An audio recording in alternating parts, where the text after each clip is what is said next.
Hey everybody, how you doing? I'm Pavs, the Rising VTuber, and, well, ideally, at some point in the future, a multidisciplinary artist.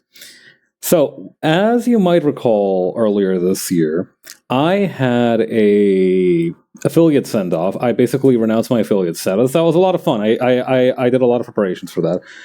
And one of the goals slash rewards that I had scheduled for that was that if we had crossed a certain amount of channel points redeemed during the send-off stream, I would learn to make music.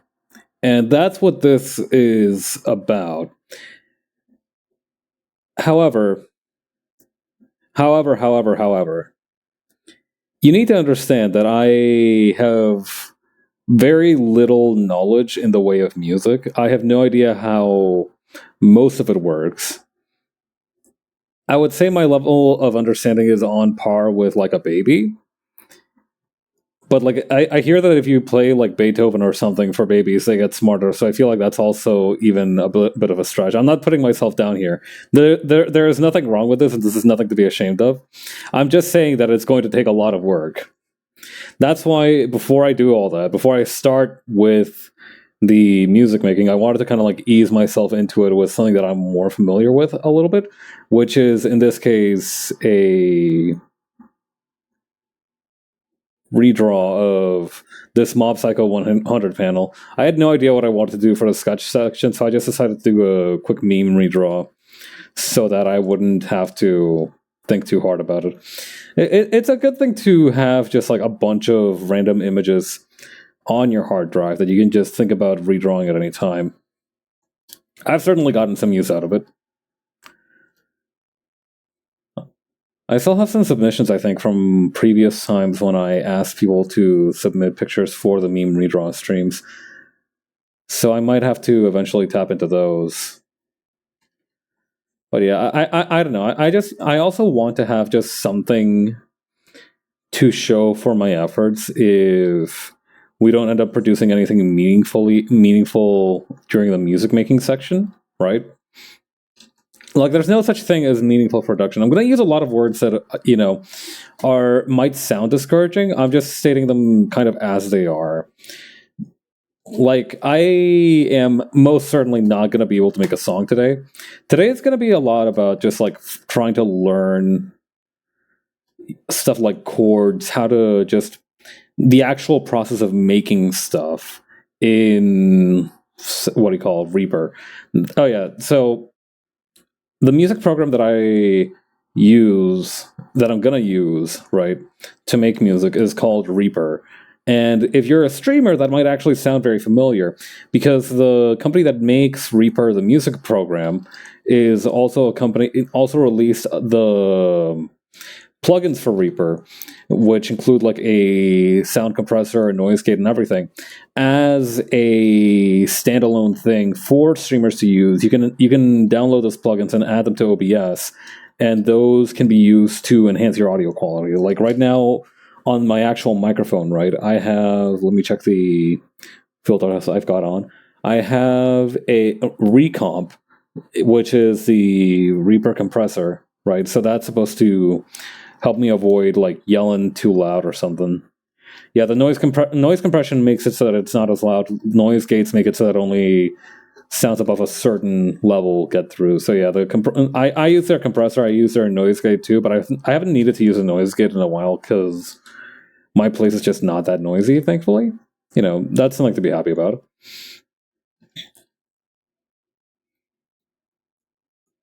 But yeah, if you're a streamer, you might recognize the name Reaper. Is all I'm saying.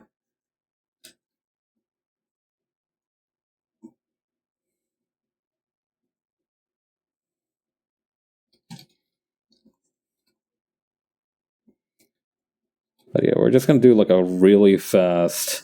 Probably it's gonna take more than 15 minutes. I'm gonna say so. Maybe like 20-minute max redraw of this Mob Psycho 100 panel. It's just really funny. Lust, but what of love, Dimple? Not that I want to have this conversation with you. That ought to be my line, you son of a bitch. Oh boy. Oh wait, I forgot that I'm porting this to YouTube. Am I allowed to say that stuff so soon after streaming? I have been meaning to do multi-platform. Wait, no, I think that's only if you want to get monetized. Otherwise, I can cuss as much as I want. I love being indie. Oh lordy. But yeah, regarding the well, actually, I'm probably going to remove the cuss on this panel to begin with.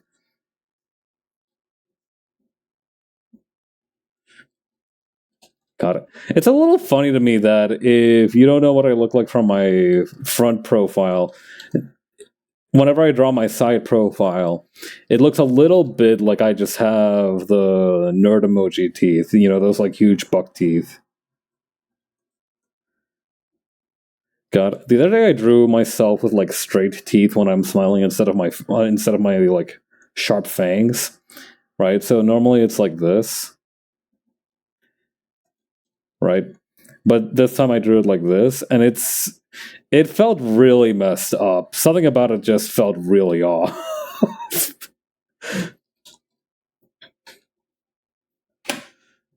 I don't know. Usually, like when somebody has sharp teeth, it's like, well, I guess it could be a charm point too, right? But at the same time, it's supposed to like indicate like being carnivorous.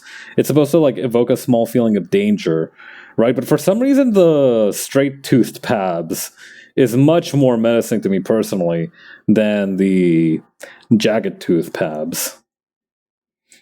Oh, yeah. Another cool thing that I've done recently, I've been thinking a little bit more about how my word balloons go, right?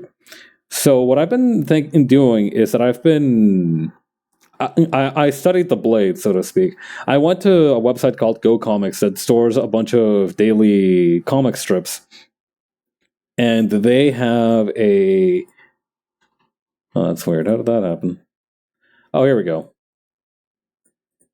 So I went into Go Comics to study a little bit more about what the average comic strip lettering is like, and what I found is that it's actually not at all consistent. And in some cases even looks a little bit fucked up. Like for example, in Calvin and Hobbes, in some of them the dialogue, right? I'm assuming that this is probably when they were digitized or something. You know, when comic production was digitized, so it was easier to do. Some of them, the dialogue was aligned to the center, but in one like Calvin and Hobbes, where it was created before the digitalization of comics, it was almost more like they were left aligned, the text inside the dialogue box. But overwhelmingly, what I found is that they had a more squarish appearance, as opposed to the ellipse balloon in the like the normal ellipse balloon in CSP. So I messed around with it a little bit, and now I have this one bubble that I really like. Also, we need to change the font on this. Where is specific regular? There we go.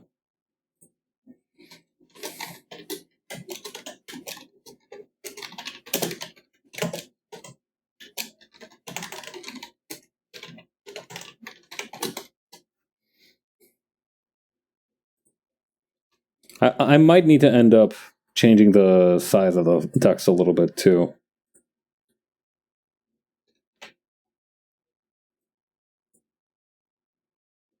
All right, what is the current text size of this? 29 point, huh? All right.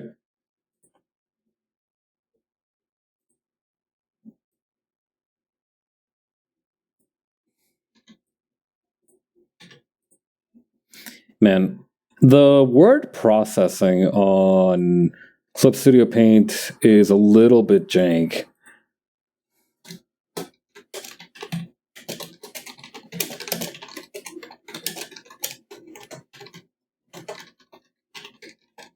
Okay, conversation is going to need to be its own line, which means we got to go back and redo a couple of these.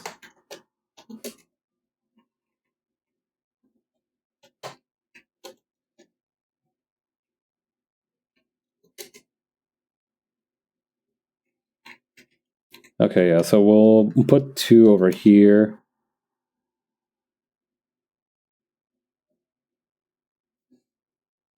How's it done in like the original one?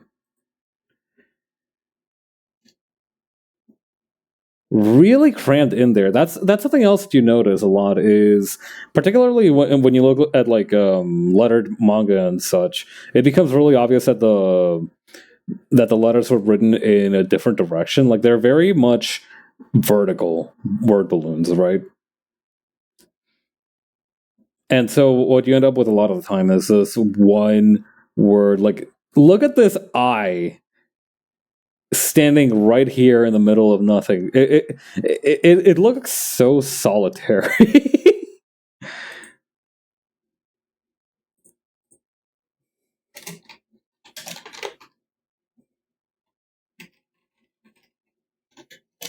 All right, and I think what do we do here? The strat here. There we go. And I think we also move. Well, me. Oh, I mean, no. We could probably just move the word balloon.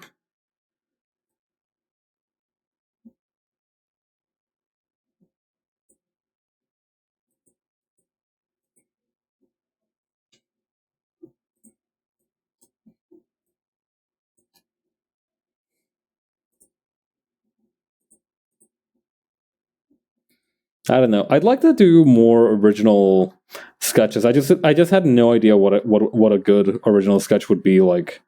Would be good for this time. So I just went around trawling in my image of redraw ideas.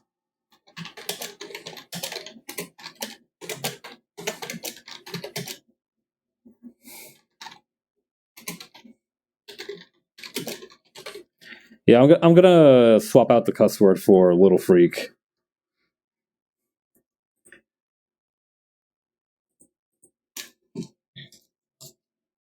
Another thing that I've noticed is that it's easier to make word balloon tails with the balloon pen.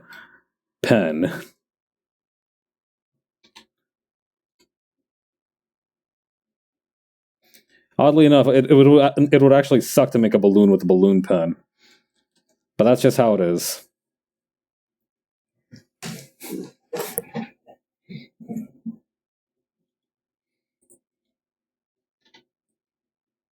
Okay, there we go. Then move it over here. Yeah, no, I do think moving Paps a little bit to the left is a little bit to the right is the right answer here. Let's see. Let me pull up my rough.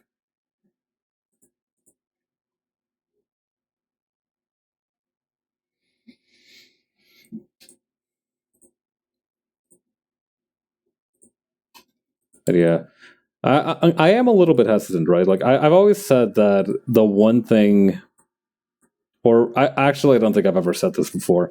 I've tried to learn to play a musical instrument before. My dad and my brother both know how to play the guitar, and I inherited a few of the guitars my brother left behind. But then I just never learned to play them. I also have a ukulele that was a gift from a friend of mine, but again, not really ever learning to play the instrument by itself. I just, what is happening there? What? Oh, I see how it is. Okay, hang on. There we go. I was wondering why that little vector was going all over the place there. But yeah, I've inherited a few instruments from my brother, but I never learned how to do that. I was a little bit too busy trying to graduate high school and also drawing stuff to begin with.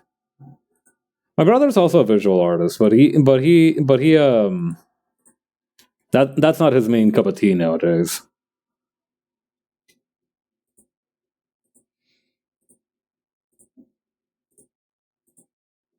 But yeah, in any case, I feel like learning music theory and some such before doing all of this probably won't be as effective as just trying to do whatever in there. I found that I get the most success trying to interface with programs whenever I just kind of jump in. So I'm hoping that this will be the case for this as well.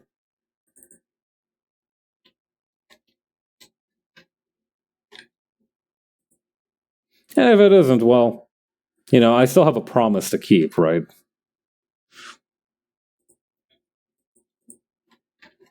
I don't know. I don't want people to feel like I've forgotten some of the obligations that I've committed to as part of that send off. Everybody's very kind, so I don't think they particularly hold it against me, but this is kind of a matter of honor.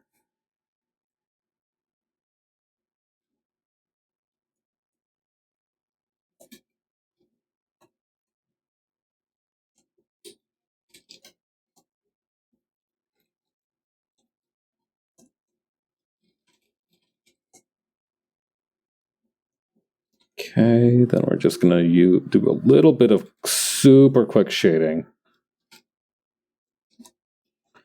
I feel like it's easier to shade in the comics that I make because the sun is a character, so you always know where the light source is coming from in a very precise way.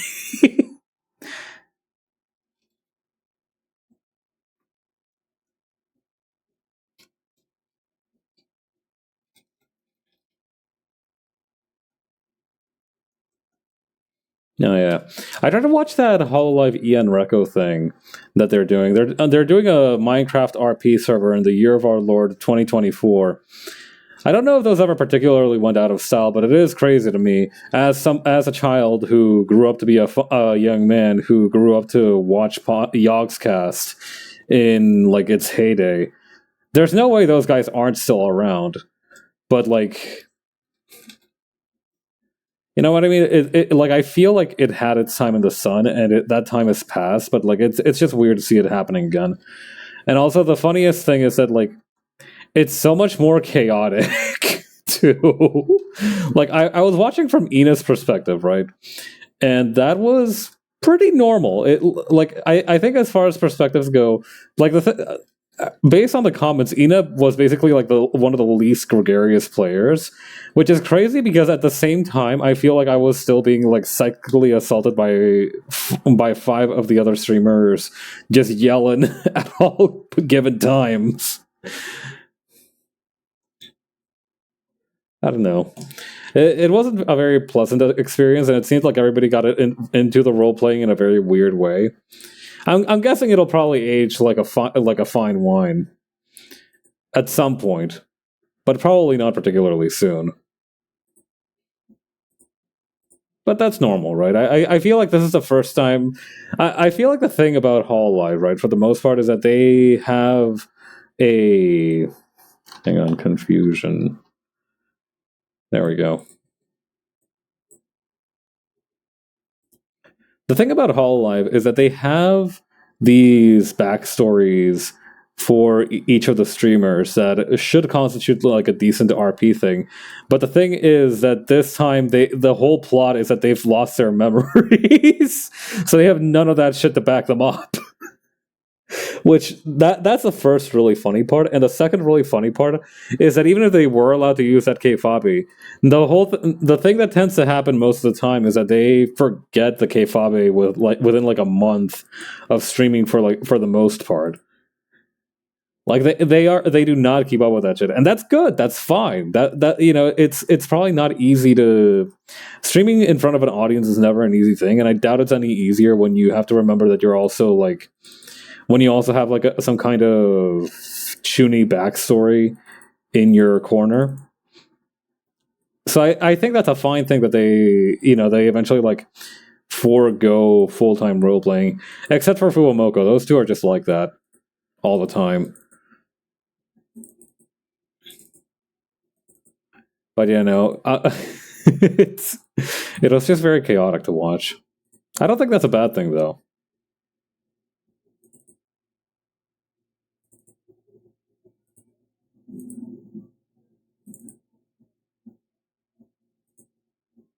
Also, I'm not sure what color to make this kind of confusion thing. Maybe if I make it a halftone.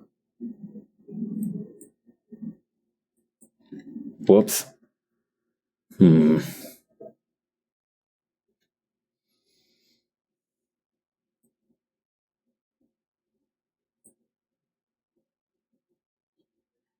Nah, this doesn't feel right. Let's keep using a gradient. Actually, no, hang on. There's another feature, right? One that isn't a gradient map. It's like color matching. Okay, that's not particularly helpful. All right, let's go back to the drawing board. Gradient mapping it is.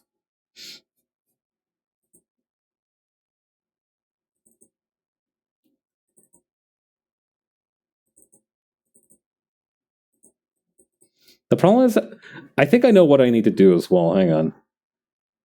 We need to increase the brightness by a lot, and also increase the contrast by a little bit, just so that it's not all kind of uniform.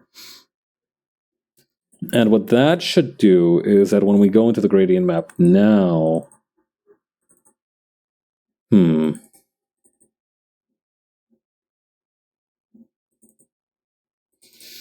of these just hurt to look at, huh?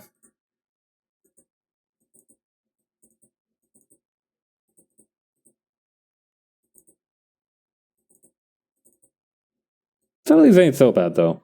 Like this one, for example. This one feels pretty cheerful. I also think it's really funny that they gave this kind of, what do you call? This kind of background to this panel. I don't know, it just seems like a fairly innocuous bit, so I don't know why it needs to have like this very kind of gross, confusing panel layout.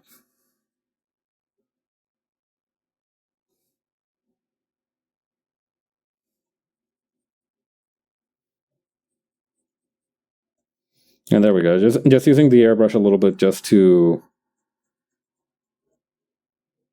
The sun can probably get a little bit more, just by virtue of it being the sun. And also one more thing that I do have to do is that I do need to add the tilde to patron. Just because otherwise it doesn't make sense. Like, calling the sun my patron would not be incorrect, and it would be like a normal thing to call it, but at the same time, patron has like different connotations in Spanish, so that's why.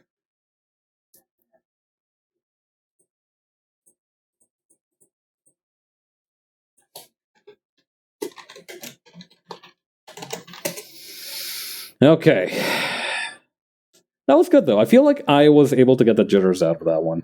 Now I feel ready to start properly working on music making. So what we're going to do for that is that I am going to stop the stream BGM. I'm going to turn on desktop audio, and I'm going to launch Reaper. The Reaper. Okay. Okay, so how do we do this, right? Okay, so I learned that you can get a pretty quick start, right, by adding new track. You add an effects. You go to... I'm going to use the Resample-O-Matic because I have a cool sound for that one. Thankfully, you can't see that window because you can see a lot of stuff in there. Browse. Okay, there we go. Yeah, that came through, right? Now if I like press the keyboard, it's like... Hang on. Oh, I haven't armed it yet. That's why. Okay, so after that, you need to arm the track. Okay, you need... I'm going to shut up after I arm the track because it's capturing my voice also, I think? So that's not good. We don't want it to do that. But basically, I'm going to arm the track, and once that happens, there's going to be a little button here that says Input FX. And what that's going to do is that's going to let me connect it to a virtual keyboard that I can see. You can't see it. I can see it. You can access it by pressing Alt-B. And then I can play that little sound that played earlier as a keyboard. So let's do that. I'm going to shut up for like 3 seconds.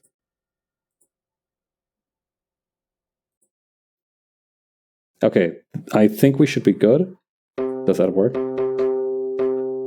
Okay, perfect. Also, I'm going to need to lower the desktop volume a little bit. I don't know how... That's probably really loud, right? Okay, that's probably still really loud. That's a little better. Also, and I'm not going to do this just because I don't want everybody's ears to hurt really badly. But I did learn that if you... Hang on. Actually, come to think of it, I only have my volume at like 2 normally. How loud is that, actually? Okay, that's really loud. Okay, here's what let's do. We're going to lower the volume on this by like 15 decibels. Okay, yeah, that should be a lot better. And so I'm going to... Do I bring that up back there? How does that sound? Yeah, okay, that's usually about the level that is on my gaming stream, so that's fine.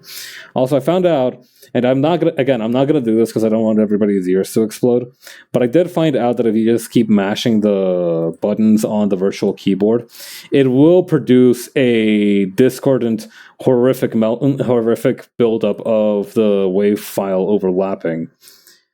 So I'm going to try my best to not do that. Okay, that's done, right? So we've started doing that. That's ready to go. However, what's up next is that we do actually need to add something. So to do that, I was hoping to use a couple of YouTube tutorials and also a website that's called onlinesequencer.net. All right. And what this is going to do, and well, what I'm hoping it's going to do, is I'm going to pop it open too so you guys can see it. What we have here is a sequencer for Twinkle Twinkle Little Star. So I can make these, right? So hang on, I can make these pop up on my on Reaper as well. So to do that, I would need to press this record button and just start like... Okay, and that's good. Oh, that's really short, actually. I need to give it way more space. Okay, let's see. Okay, so 1, 2, 3. I mean, how long could it probably take to play Twinkle Twinkle Little Star? Probably not more than like a minute. Definitely less than a minute. Anyway, I'm gonna bop a key right here. Okay. Wait, actually, does that...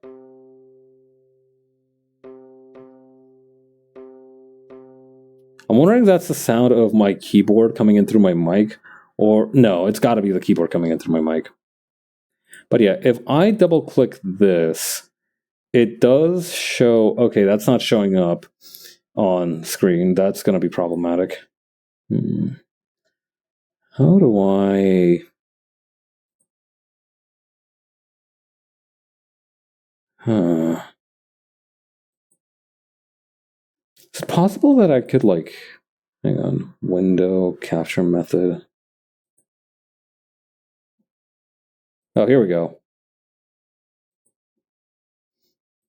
Oh, I guess not. Why is that not...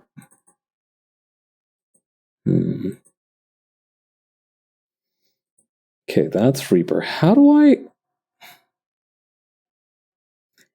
could I, like, save this without also...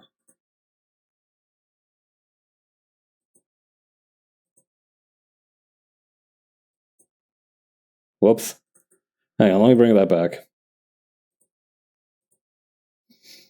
I'm trying to figure out how to get the piano roll captured here too. I've always wished there was some way to capture sub windows on a thing, but at the same time, that's also probably a good thing because it's a lower chance of me accidentally doxing myself.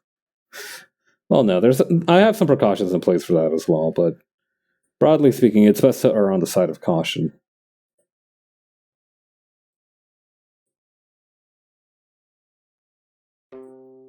Okay. Well, at least you can hear that, right?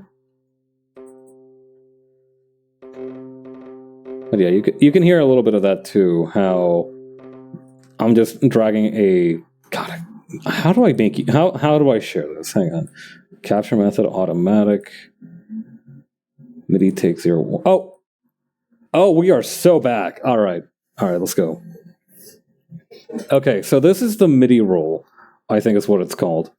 That's what I've heard it called in a couple of other circumstances.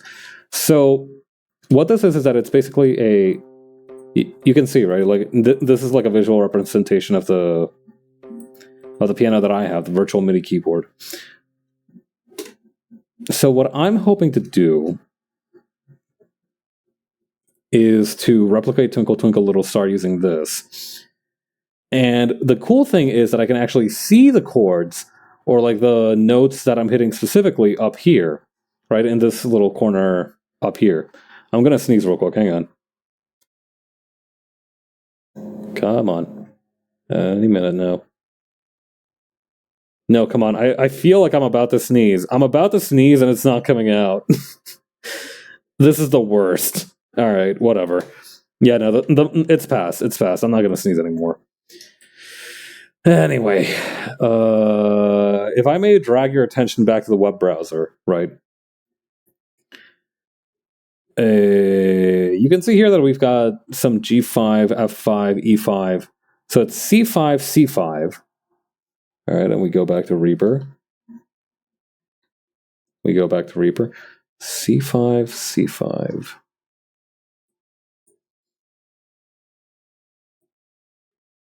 Oh god, that's not... Hang on. C5, C5, C5.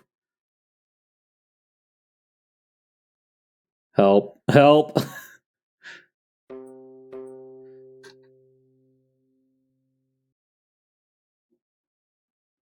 Okay, I'm gonna trust my instinct and just go into this like this, so...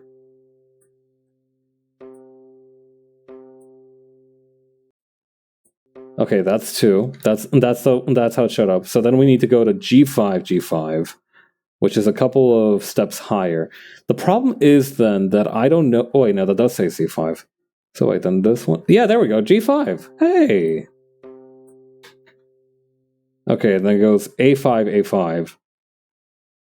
So it's gonna go A5, A5. And then it goes back to G5. We bring it back.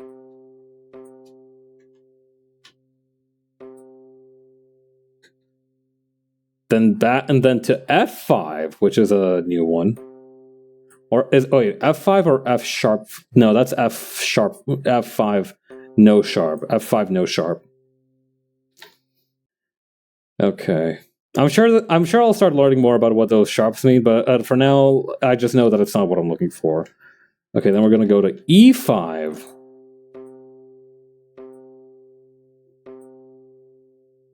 This is... No, that's D. E5 is right here. Okay. You just drag that down. Drag that down.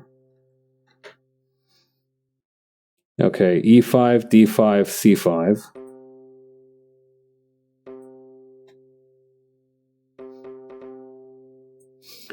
I get the feeling that this program's going to troll me a little bit, which I am not unappreciative of. I know a good bit. I can appreciate a good bit. It just... I'm a little worried. I'm a little worried that it's so early into my interactions with it and I'm already having struggle just copying and pasting things. I'm sure it'll be fine. Okay, back to G5. We bring it back. Get it twisted. If you go back to G5, nothing can stop you. If you go to F5, skipping F sharp 5, nothing can stop you. If you bring it down to E5, nothing can stop you. Then we go to D5 again. Okay, that's C sharp 5. D5 is right here. Okay. What's fucking me up is that because it's all lines, it's a little bit hard to see off the top of the head. I don't know. Maybe I should zoom in. I'll figure out. I guess I'll figure these out as I go along. Okay. So it looks like from there it's like another repetition. So it goes D5, G5, F5. So that's pretty much these guys again. Back at it. Except this time they're bringing it all the way down to C5. which doesn't have a sharp for some reason. Okay, then we bring it back up to G5.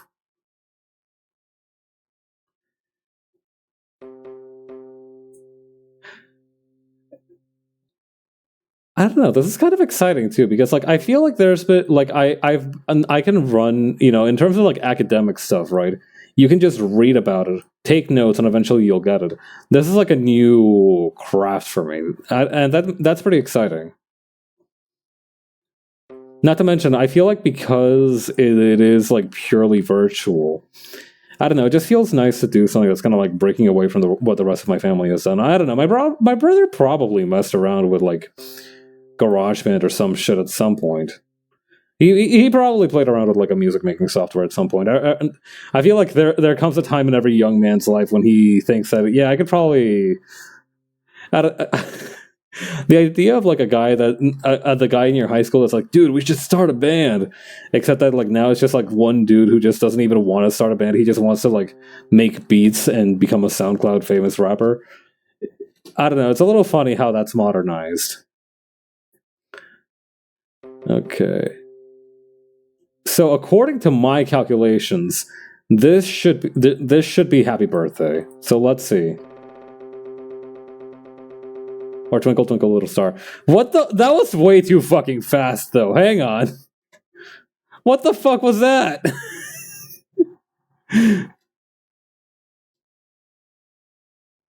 Okay, maybe... Is there a way to, like, stretch... Can we, like, stretch these out a little bit? So, if I were to... Hang on. Rectangular notes. Triangular... What the Oh, that's disturbing. What about these diamond notes? Okay, no, that's different. Filter, track list, quantize, CC selection, name note. Oh wait, can we? What the fuck? Why are we in Excel? What the fuck? I'm gonna be sick. What the fuck? Wait, so you can just like Excel this?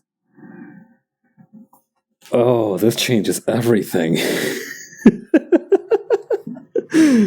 I'm not gonna. Okay. I can't do that.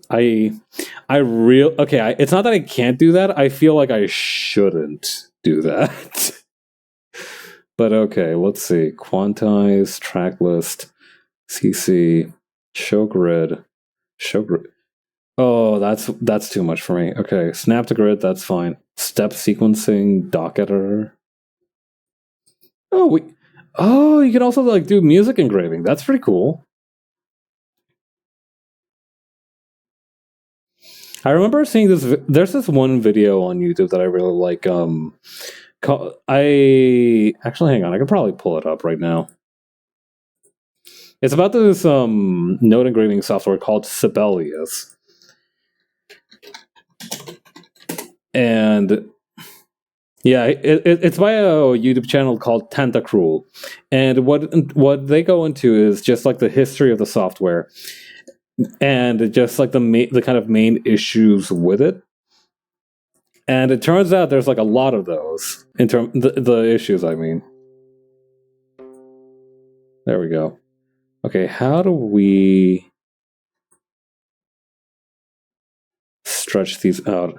Is there like, hang on, grid 132, pitch, velocity, lines of events.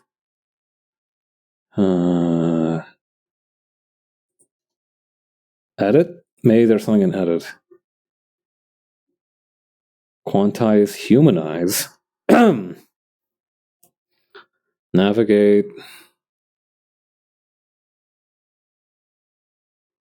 You can add lyrics?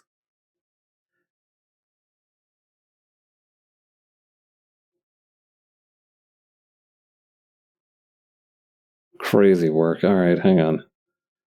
Split notes, join notes. Join note? Oy, Gaskell. No, that's probably not a good idea.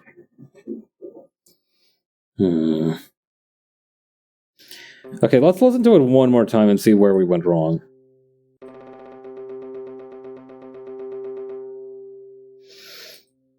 Okay, it's a little bit difficult to tell where we went wrong. Maybe everywhere?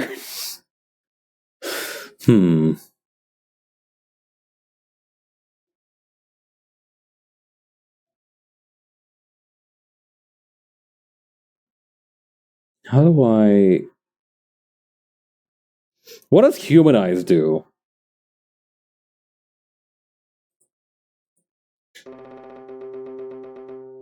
Okay, it didn't seem to do anything, which is good. I don't want it to do anything just yet. Okay. Here is what let's do. I'm gonna... Okay, first I'm gonna, like, redraw some of these just so we can... It's bugging me that some of them are split and some of them aren't. I'm gonna introduce a new standard. Okay. Not to mention the note on the instrument, right? The note that I'm using is something called a... Hang on. It's called a...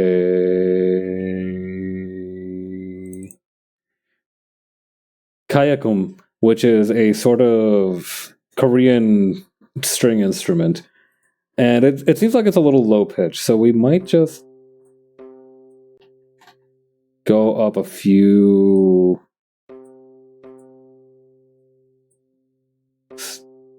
Oh, hang on.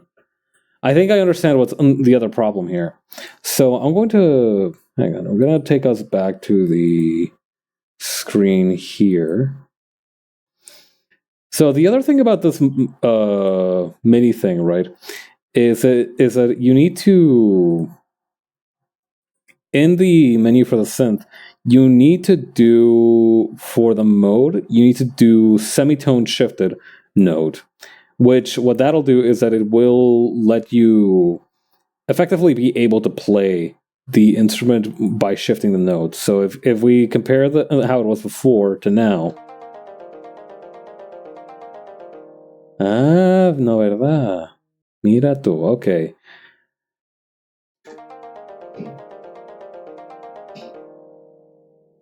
That still doesn't sound like Twinkle Twinkle Little Star. I'm gonna be real with you. But, you know, that's a step forward, at least, right?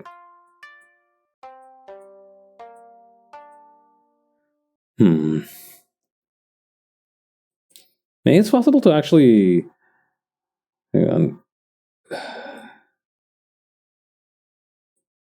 Maybe it's possible...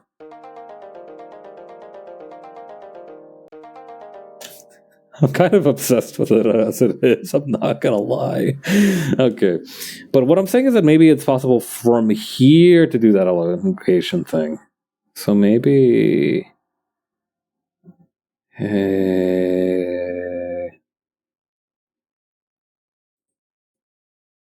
Edit.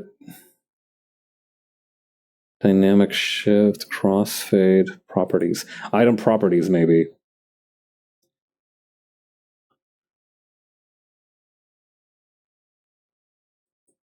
Okay, so what if we made it... Okay, so right now it says like length 3. What if we made it 10?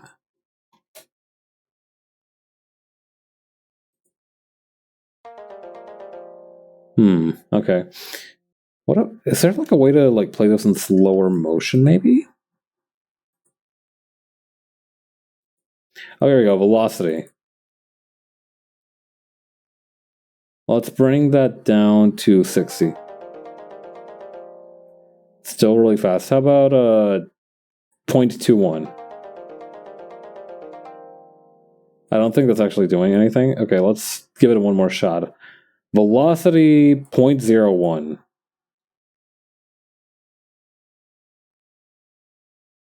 That might have been too low. All right, how about 0.017? What the fuck? It's still as fast as always, man. What the hell?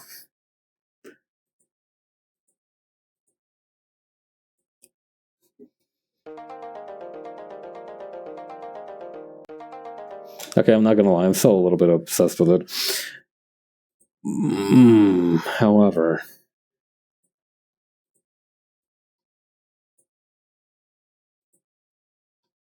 item properties, source properties?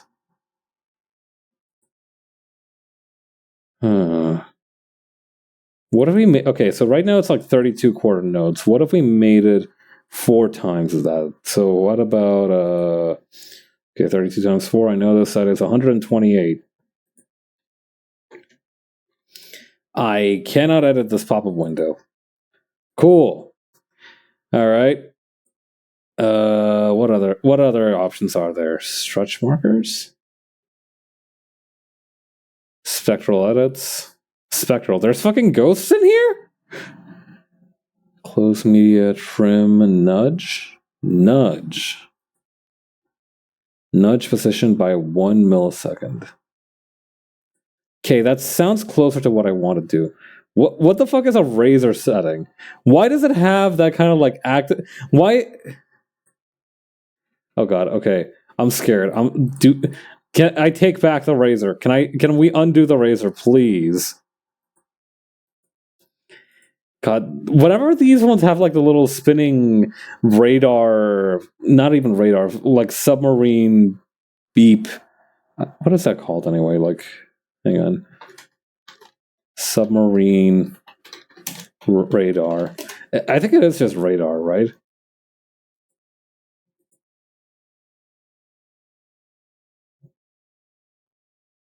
I'm like 80% sure the little submarine boop is a radar sound.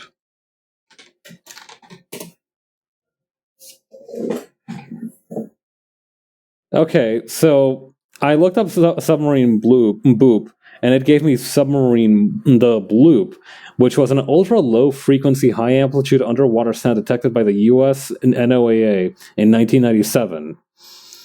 Earlier speculation that the sound was from a marine animal was replaced by NOAA's description of the sound as being consistent with noises generated via non-tectonic cryoseisms originating from glacier movements, such as ice calving or through seabed gouging by ice. Crazy work. All right. Anyway. Oh wait, I could Google this. Hang on. How to elongate. Okay, when I looked up elongate, it's the first result was neck. The second result was spine. the I think like 10th is like elongate a cell in Excel, and also a hole in metal. People be looking up some crazy stuff. Let me tell you. But yeah, how to elongate MIDI in Reaper. How to stretch MIDI notes. Oh, here we go. Okay, here we go. Okay, hang on. This is exactly what I'm looking for. Just hold Alt or Option and drag the MIDI notes to stretch them like this. It's that fucking easy. Okay, well, actually, yeah, it would be that easy, wouldn't it? All right, hang on. Let's hop back into the single angelic note.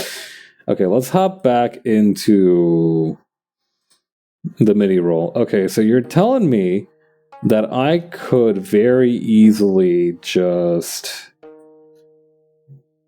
Alt hold these and then wait, hang on. What's this?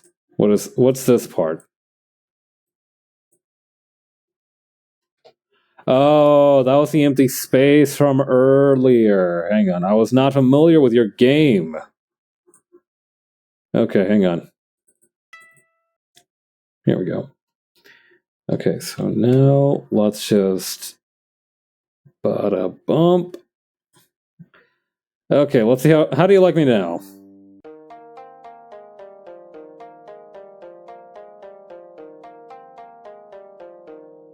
Still does not sound anything remotely like Twinkle Twinkle Little Star, but we'll get there.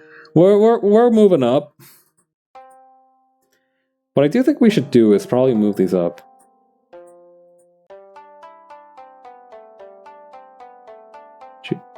Okay, we're like 2/5 of the way to where it needs to be. Let me keep bumping that up a little bit.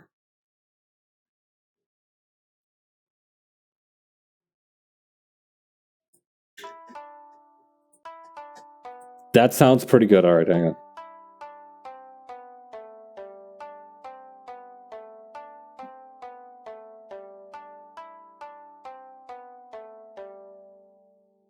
Something is wrong here. Twinkle, twinkle, little. Okay, no, that's. Hang on. Can we get eyes on like this sequencer just real quick, just to make sure that it's not fucking with us, funny style. Hang on. Okay, so let's try this, right?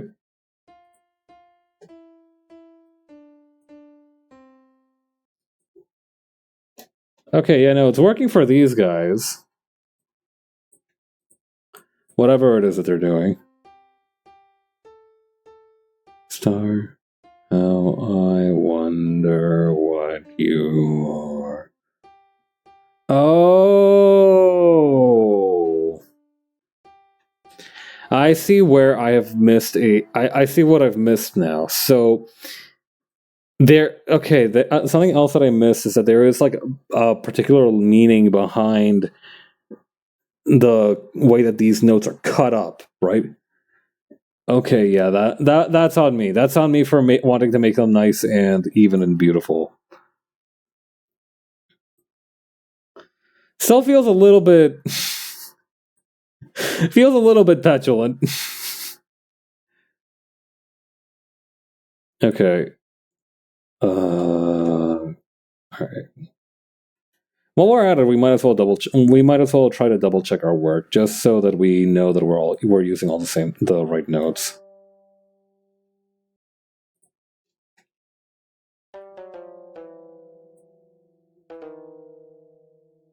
Okay, we're starting with C5, and this first one is gonna be split up into 2 beats.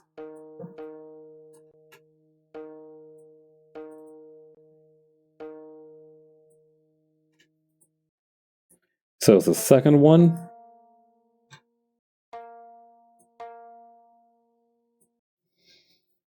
And this third one is also going to get split up.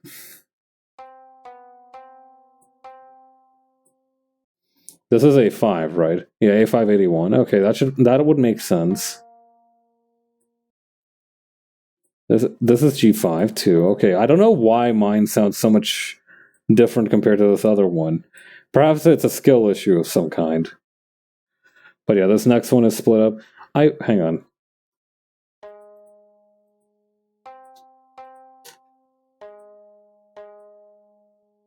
This is F5.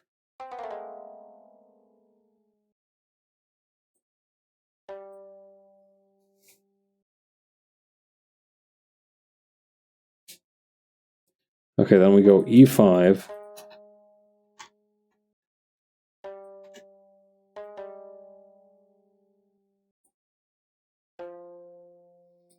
Then we go D5.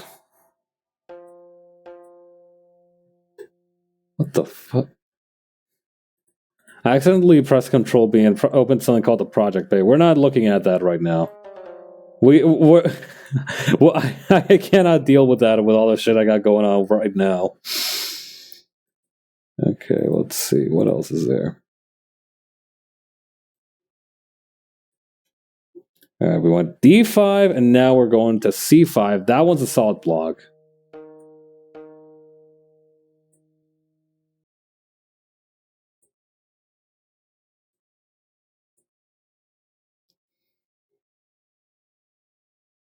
Okay, so we go back to G5.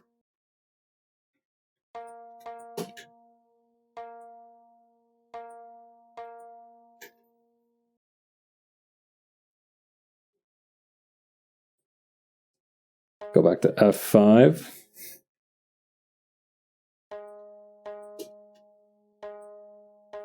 I like that we're already like into the third like staircase of beats that we have.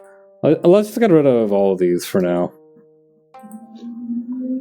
Also, my applause to how intuitive this actually is. Like, I was worried that like managing this MIDI roll would not be intuitive at all, but so far it's worked pretty normally. I think the only thing that was throwing me off is like the alt drag. Excuse me, yawn attack. The alt drag to make the notes longer or shorter, but even that's like pretty normal. That's not particularly vexing. So yeah, my congratulations to Reaper for making an excellent product.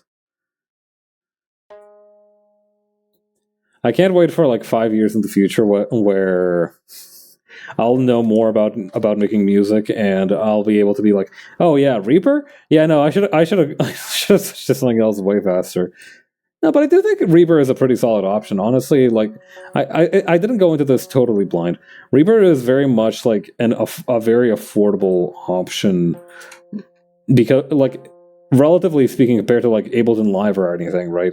Reaper is like one of the most affordable ones out there. So I do think we need to be grateful for that much. Not to mention the good work they do with their audio plugins. Like I said, those have been there since almost like day one for me. So yeah, very much a vital sort of contribution that they've made towards VTubering and streaming.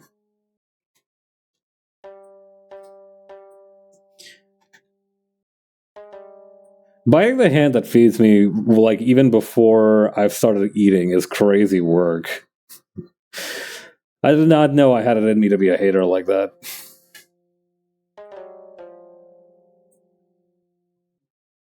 Okay, no, D5 is a whole...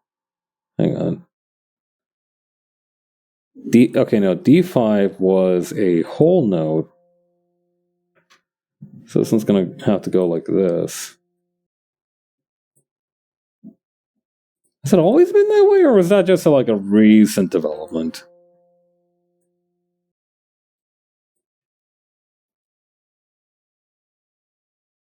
Yeah, no, it was split up at the first time. The C5 was just the one that was whole last time. Okay, D5, then C5, that one split up.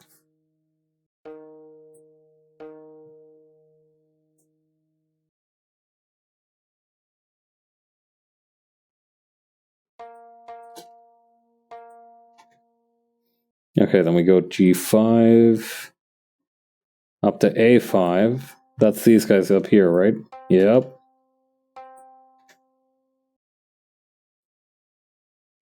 Down to one whole G5 note.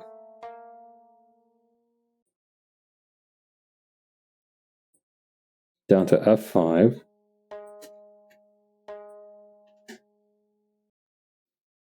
Down to E5. Yet again.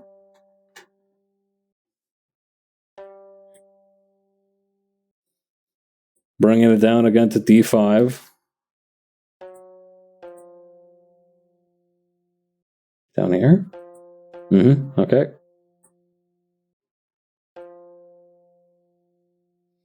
And then ending it off on C5 with a longer note. Alright, let's see how that goes.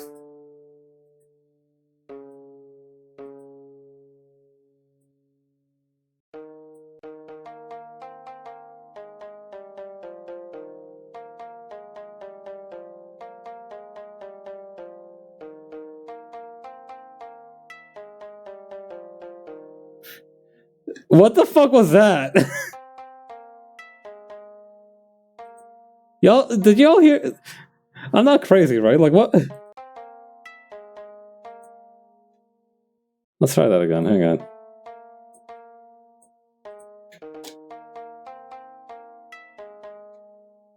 Why?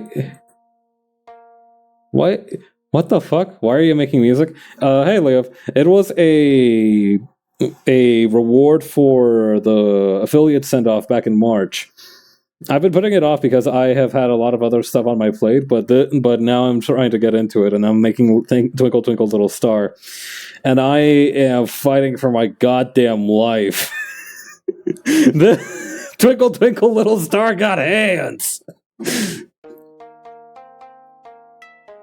But the current mystery is why this note in particular is making that high pitched sound. Like, listen, okay, so it's normal up to here, right? So like, listen how it goes.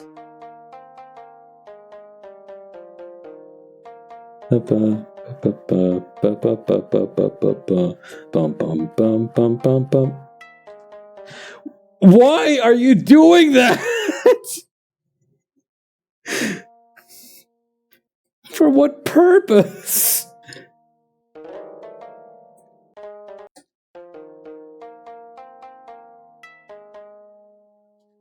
Did I accidentally draw something on... I found you. Ah, no, ¿verdad, pendejo? Alright, let's try this once more with feeling.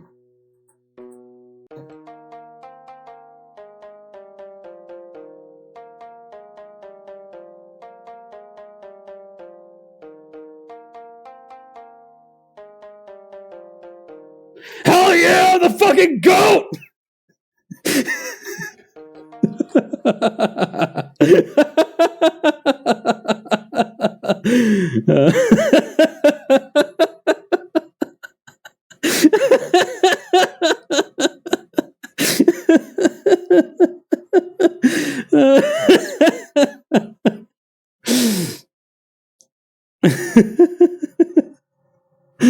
Ay, Dios.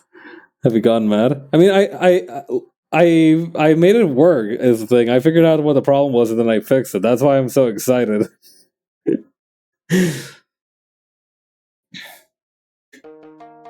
I haven't gone Joker mode yet. I have yet to fulfill my Joker arc. Thankfully.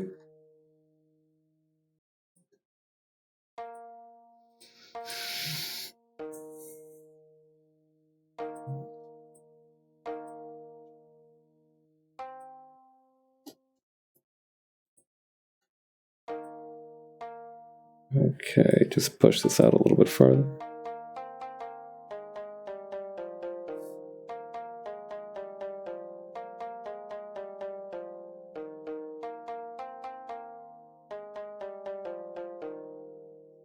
Okay, I need to make this one just a tiny bit shorter for it to sound right.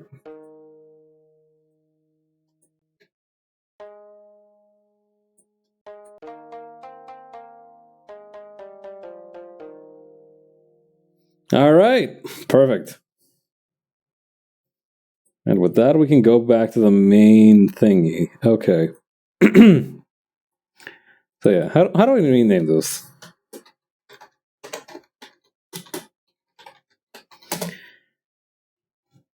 Oh, yeah. Okay, one more time just to make sure that I understand how this interface works. Okay, yeah, that seems pretty straightforward. Whew, all right. That was interesting, though. I like that. I don't know. I'm getting that endorphin rush from getting something right. You know, I feel like I was put into a Skinner box for the past 15 minutes trying to figure out where I'd gone wrong with this, and now I'm getting a little bit of that sweet lab mouse water that's laced with like sugar or some shit. Okay. Okay, what should we do next? What should we do next? I had some other stuff lined up here. Hang on. Like, for example, okay, so this guy's talking about like Twinkle Twinkle Little Star. The fucking ACAB thumbnail over here is killing me. All right, hang on. What else we got? I have a tab open for air fryer corn on the cob. That's going to be useful for dinner, but that's not really what we need right now. Stretch MIDI notes. Oh, here we go. Wiki books. Music theory complete list of chord patterns. Okay, here we go. Now, I'm feeling a little bit more confident now. I think that I can... I'm ready to find out some stuff about this. So, hang on. I gotta do something real quick first.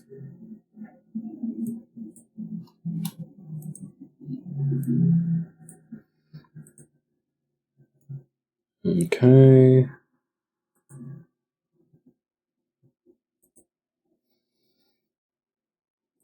Okay, here we go.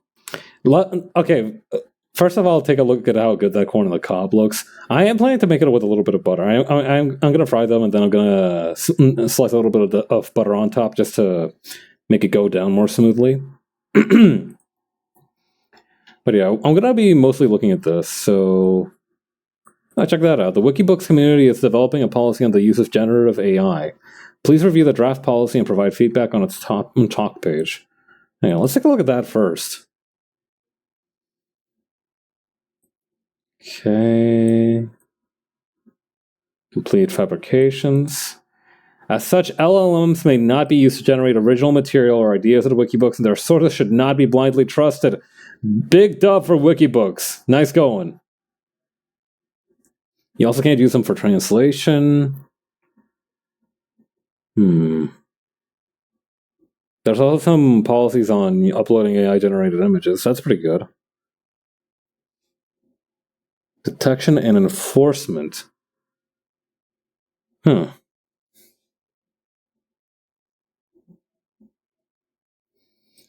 they have... Wait, there's like a... Earwig's Copy Vio Detector. This tool attempts to detect copyright violations in articles. Oh. Huh, interesting.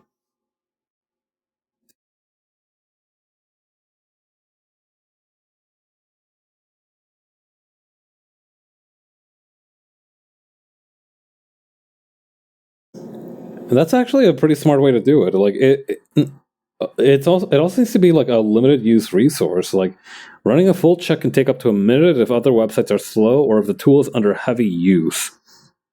Interesting.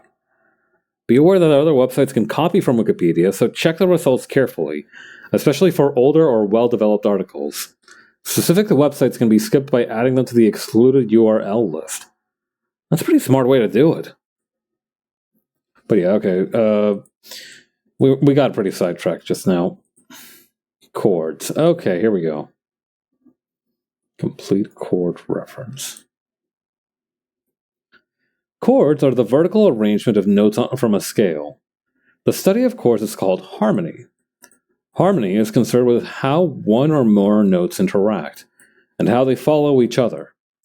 Many people define chords as several notes played simultaneously. It must be pointed out that it is not possible to play music of a chordal nature on the flute, trumpet, or on a lone human voice, all three being monophonic instruments. Fancy-ass word. Since obviously monophonic instruments cannot play a stacked chord where the notes are sounded simultaneously, the chords are implied. Okay, I think I... No, I don't get it very much. Or maybe I do, actually. I mean... Hang on. Is it just those three? Like, are the flute, the trumpet, and the lone human voice the sole exceptions? Like, why wouldn't, like, a tuba be... Like, why not all woodwind instruments? Like, for example, like, a tuba would probably... has, like, a very similar structure to a trumpet, I'm pretty sure? Hang on, let me Google this.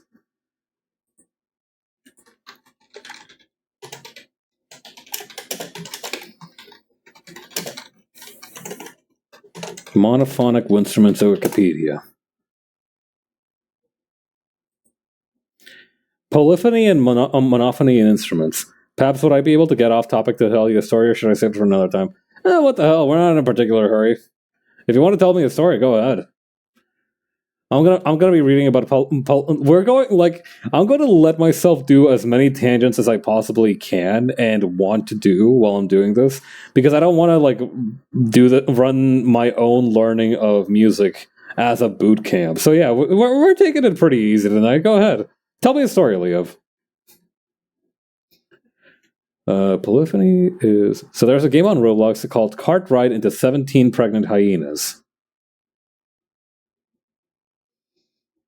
What happens in the game called Cart Ride into 17 Pregnant Hyenas, Leov? I'm not sure I can figure out what happens in the game based on the title alone. It's a real tough nut to crack for me.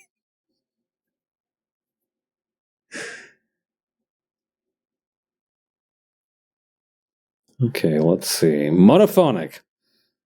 Monosynth is a synthesizer that only produces one note at a time, making it smaller and cheaper than a polyphonic synthesizer. Oh.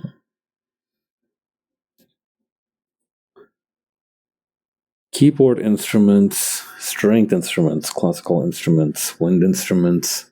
Oh, here we go. Multiphonics can be used with many regular wind instruments to produce two or more notes at once. Although this is considered an extended technique. What do you mean extended technique? Why are you talking like Jujutsu Kaisen shit to me? Unconventional, unorthodox, or non-traditional methods of singing or playing musical instruments employed to obtain unusual sounds or timbres. For instance, Hector Berlioz's use of collegno in his Symphonie Fantastique is an extended technique.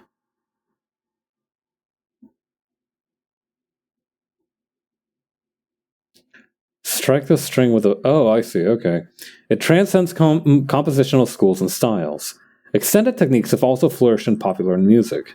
Nearly all jazz performers make significant use of extended techniques of one sort or another, particularly in more recent styles like free jazz or avant-garde jazz.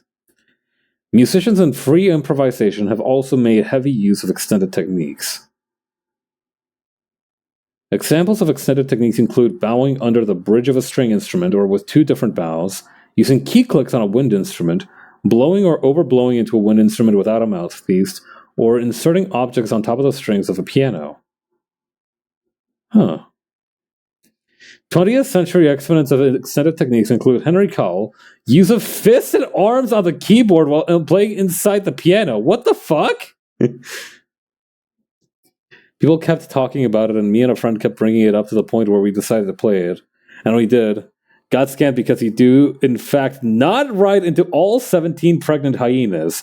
It was just one regular hyena with an enlarged layer to make it look pregnant. And we were so standing man emoji about it because the cart ride took 10 in real life minutes, so we thought it was some weird fetish anticipation ride. Crazy work. There's like not a single part of this that is above the board. I'm kind of like in awe of the kind of thuggery involved with the 17 pregnant hyenas the 17 pregnant hyenas stratagem.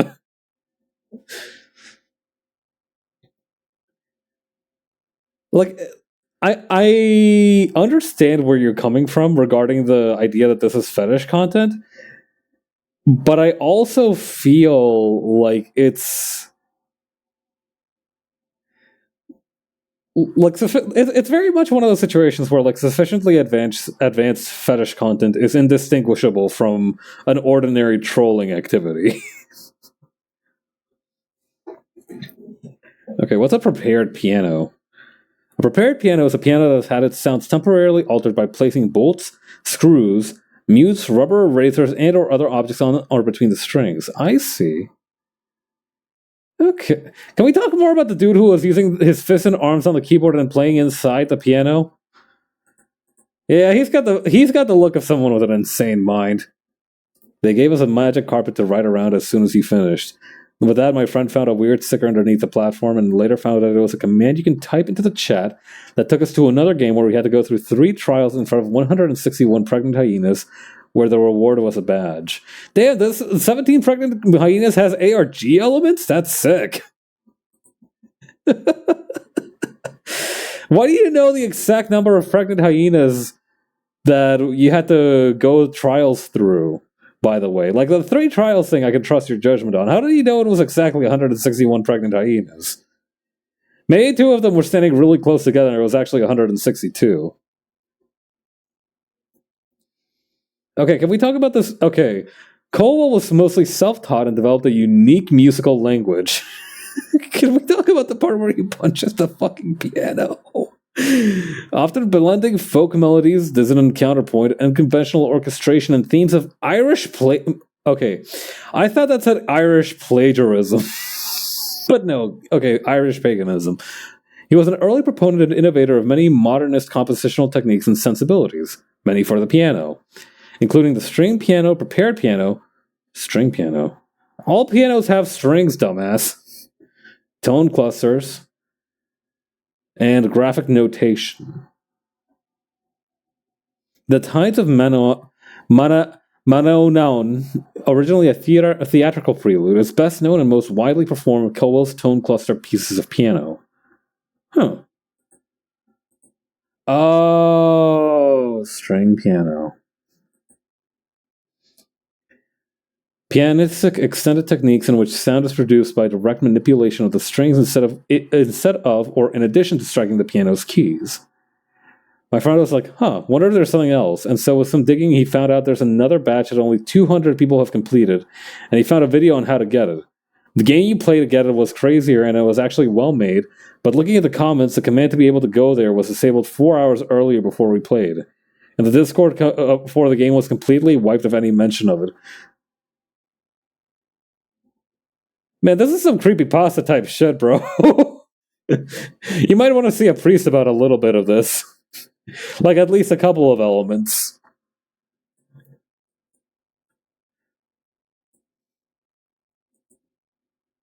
Okay. Can we talk about the part with the fists? Like him punching the piano? Apparently, the Cartwright into 17 Hyenas game was just a front for a game made for this cult, and they did not think it was going to get as popular as it did, so they had to get rid of everything pertaining to it. You calling it a cult has some heavy... Like, do they describe themselves as a cult, or is it like some kind of messed up in-joke? It was an actual cult? You've had some wild past, 24 hours, haven't you? That's... there's so much stuff that I could poke at in all of this. I think we just need to pack up the whole suitcase and be like, nah, let's not think about this too much. Christ. The Leipzig incident.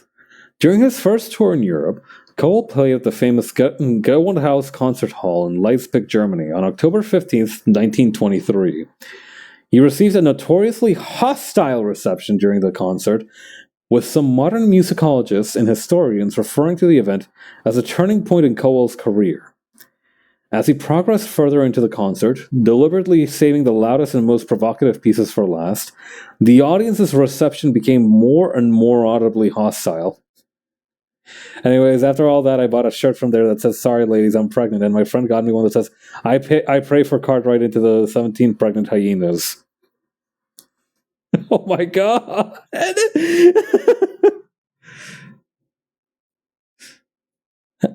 The M-Preg Hyena card shirt is... Well, no. I wonder if you could mix and match it. Like, you wear one and your friend wears the other. It's like one of those shirts that I'm like... That's like, he's my sweet potato, and the other one's like, I am. Okay, let's see here. Gasps and screams were heard, and Cowell recalled hearing a man in the front row threaten to physically remove him from the stage if he did not stop. While playing the fourth movement antinomy from his 5 encores into dynamic motion, he later recalled, "The audience was yelling and stamping and clapping and hissing until I could hardly hear myself. They stood up during most of the performance and got nearest me as the piano as they could. Some of those who disapproved of my methods were so excited that they almost threatened me with physical violence. Those who liked the music restrained them." Oh my god! What the fuck was this guy's music like? With this newfound knowledge, I'm gonna lurk because I just got home and it's hot as hell. I'm gonna go shower. Alright. Enjoy your shower. Huh. Yeah, it's 161 pregnant hyenas, alright. What the fuck? 3 months from now, maybe less, there's going to be a YouTube rabbit hole video about the 17 pregnant hyenas ride, and we're going to learn some stuff about it that we were not ready for. God, I do like this though. The whole kind of tableau that the article is presenting over the Leipzig incident. Imagine you I was thinking about making it. That would be sick. Let me know if you need any assistance or any production notes for that. I would be more than honored to help. I would look forward to it with great anticipation. God, imagine you're playing music so weird and strange that that half the concert hall is full of people who want to kill you, your haters, your op, the people who want you dead more than anything right here and now, and the other half is filled with your glazers who are actively stopping the op from trying to kill you mid piano set. Oh God. During this excitement, a gentleman jumped up from one of the front rows and shook his fist at Cowell and said, Halten Sie uns für die Idioten in Deutschland. Do you take us for idiots in Germany? While others threw the concert program notes and other paraphernalia at his face. Bro, you know shit is fucked when they're throwing paraphernalia at you. About a minute later, an angry group of audience members clambered onto the stage with a second, more supportive group following. Oh shit, they have backup! The two groups began shouting over and confronting one another, which eventually turned into a large physical confrontation and riot on the stage, after which the Leipzig office were promptly called. Cowell later recalled the incident. The police came onto the stage and arrested 20 young fellows, the audience being in an absolute state of hysteria. And I was still playing. You were still fucking playing?! This guy's a fucking legend! As he had no severe physical injuries, Leipzig authorities decided not to admit him to the local medical facility. After the concert had concluded and the stage was cleared, he was noticeably shaken and jittery as he took his bow from the remaining audience and then left the hall. In the days following, the local Leipzig press was incredibly harsh regarding Cowell, the performance and his musical style more broadly. The Leipziger Abendpost called the event such a meaningless strumming and such a repulsive hacking of the keyboard, not only with his hands but even with his fists, forearms, and elbows, that one must call it a coarse obscenity, to put it mildly, to offer such a cacophony to the public, who in the end took it as a joke. Bro, they were ready to kill him! I don't think they took it as a joke! The Leipziger Nachrichten additionally referred to his techniques as musical grotesqueries. He would do fucking numbers today. God, okay. What else is there about his fists? This is the only one of one match. This is the only mention of his fisting technique for the piano. Also, here's a caricature of him. I'm fucking dying, bro. They hated his ass so bad. Okay. But yeah, we were talking about monophonic versus polyphonic. But, okay, so monophonic just means that it can't play two notes at the same time. That's fine. I'm guessing that it's probably because for the flute and for the trumpet, you know, the combination of their keys is probably like a note by itself, right? Like a trumpet has like what, 5 little brass things that you can press down on? 5 maybe? And if you press one of those down and then combine them with others, that would probably be about enough to make a note, or like a large arsenal of notes. There's probably some sick freak out there who's probably made like a double barrel trumpet so that you could do like notes with it, but that's probably outside of the scope of this documentation. A simpler way of viewing this is that when the chord tones are played in an arpeggio or on a monophonic instrument, the human ear interprets that there is a harmonic nature. We therefore define a chord as the basic element of harmony.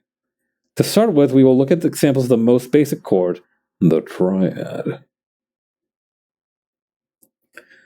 Okay, the triad is a class of chords, specifically 3-note chords formed by this formula, 1-3-5 or root 3rd 5th. In this example, they are constructed of 2 consecutive kinds. Okay. B flat or lowered, sharp or raised. Wait, there's a lowered one? I didn't see the little lowered symbol on the I didn't see it on the piano roll we had earlier, so that's a little bit confusing. The major is very consonant. The minor is a bit less so, but still consonant for most purposes. All right, talk to me about consonant. Consonants and dissonance.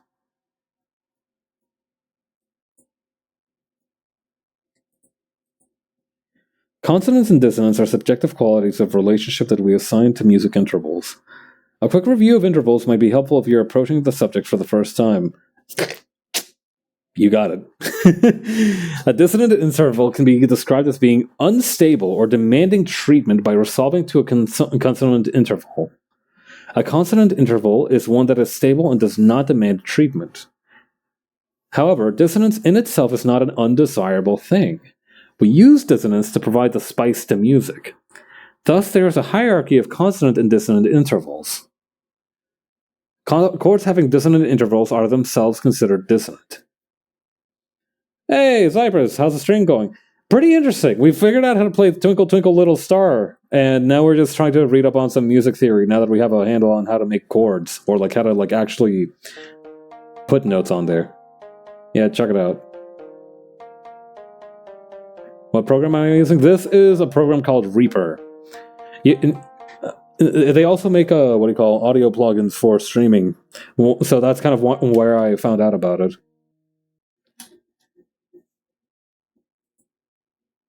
I was thinking of using that too. Nice. Learning. It's also nice because it's on the cheaper side in terms of music licenses. You pay $60 for a lifetime license if you're a small business, which I technically qualify as. I don't know if I'm considered an individual or a small business anymore, particularly since I renounced the affiliate status. In any case, we're just kind of going through the different articles on Wikibooks on chords and music theory. Okay, the minor is a bit less so, but still consonant for most purposes. The augmented is very dissonant, and the diminished is extremely dissonant as it contains a tritone. Some of this shit is means nothing to me. The major and minor triads have their third omitted, although this is uncommon. May have their third omitted, okay. If the third of a major or minor chord is omitted, the result is a fifth chord. Not a first chord or a third chord, but a secret fucked up fifth thing. The best part about learning music, these words mean nothing. That's what I'm saying! I'm sure this is as simple as they could put it, but all of these are completely foreign words to me. Some of this is literally Greek to me. I think Phrygian is originally a Greek word. Triads and inversions. Oh, okay. This might be a little bit more my speed. Okay. Building a C major triad. If we look at a C major triad or three-voice chord, it is based on combining a root voice with two other voices at slightly different intervals of a third. E, a major third from C and G, a minor from E. Huh. Okay, let me try something real quick. So let me get rid of this track, right? How do I... where's a... Oh, here we go, remove track. Alright, how do I duplicate this track? Okay, we're going to mute Twinkle Twinkle Little Star, and we're going to call this Scratch Sheet. What we're going to do here is we're going to hop into the... what do you call... hang on.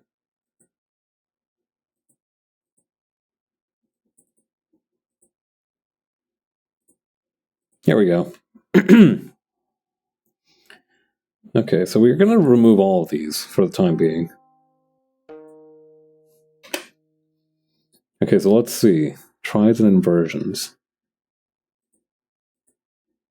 Okay, so looking back at this, if we compare the key of C major to the C major chord using the names Do, Re, Mi, Fa, Sol, La, Ti, Do to represent the scale degrees, the C major chord is constructed of the notes Do, Mi, and So. Oh. I don't get it. But I can read this. So that's I can do that much. Okay, so what they're saying is that if we use a C, an E, and a G, we can make a C major chord. I think that's what it's saying. Okay, so C, E, G. Okay, so let's just go with, say, C5.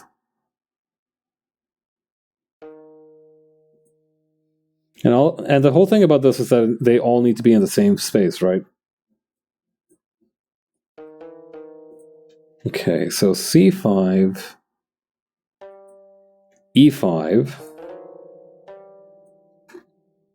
and then we've got to go to G5, which is up here.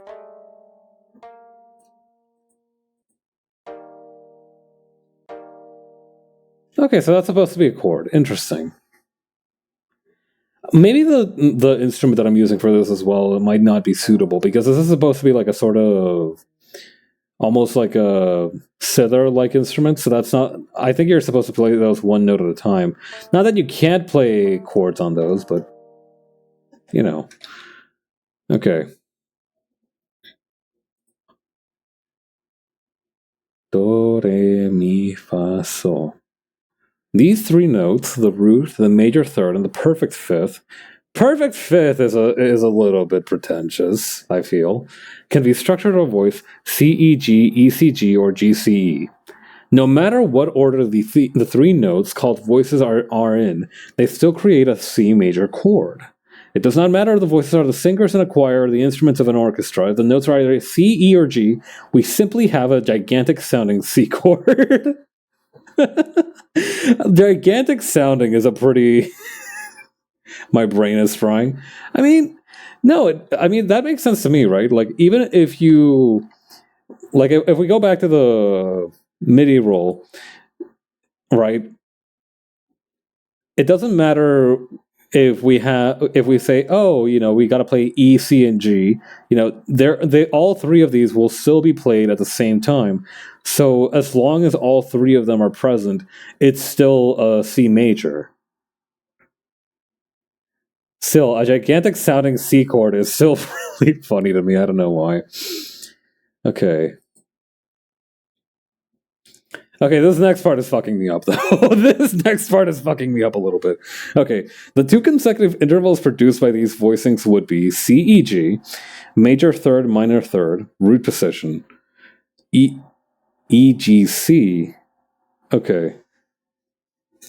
Okay, root position, first inversion, and second inversion. If the root is on the bottom, this voicing is called root position. If the third is on the bottom, it's called first inversion. Eh? Oh, hang on. Oh, wait, hang on. Let me go back to the piano roll real quick. Okay, if we go down...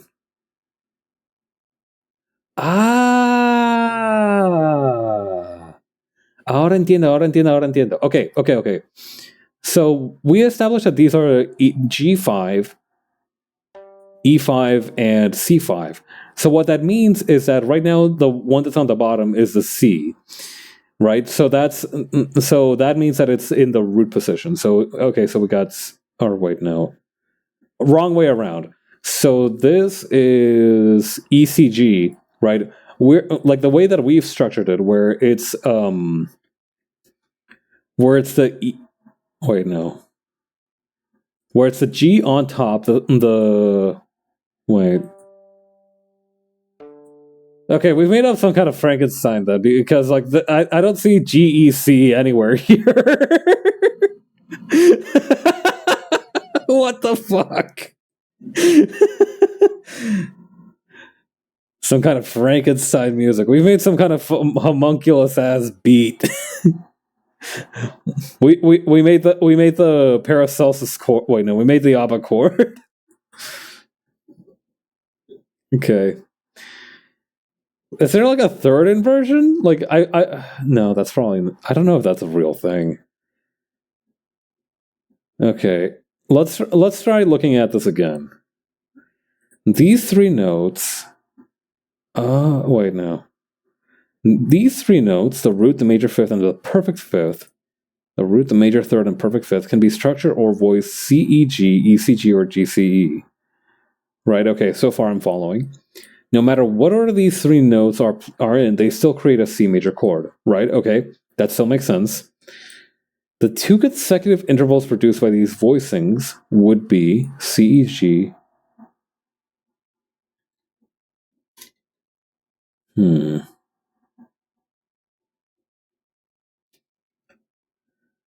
Okay, so we've established C as the root, and it being on the bottom, or...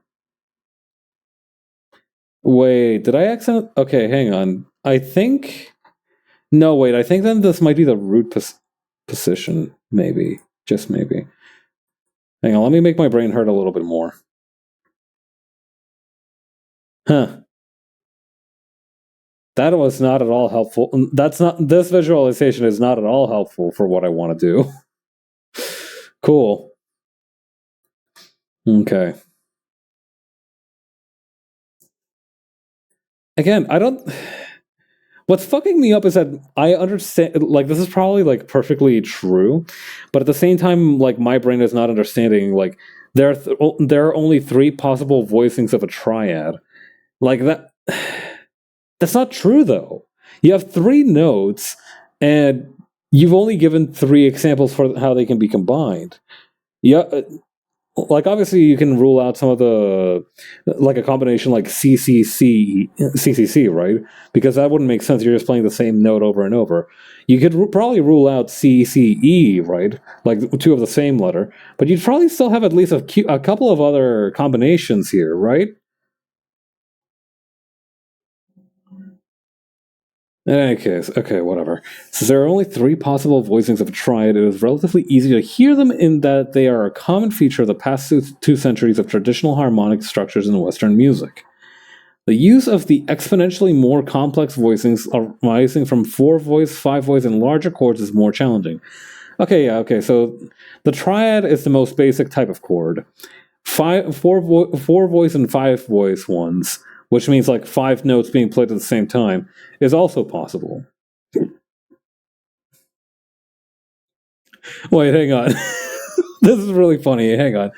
Some 4-voice chords are used in traditional classical and church music, but others, such as the diminished seventh, were strictly forbidden in early sacred music, as they contained the tritone interval, the mathematical halfway point in the octave, which acquired the name Diabolus in Musica due to its dissonant qualities.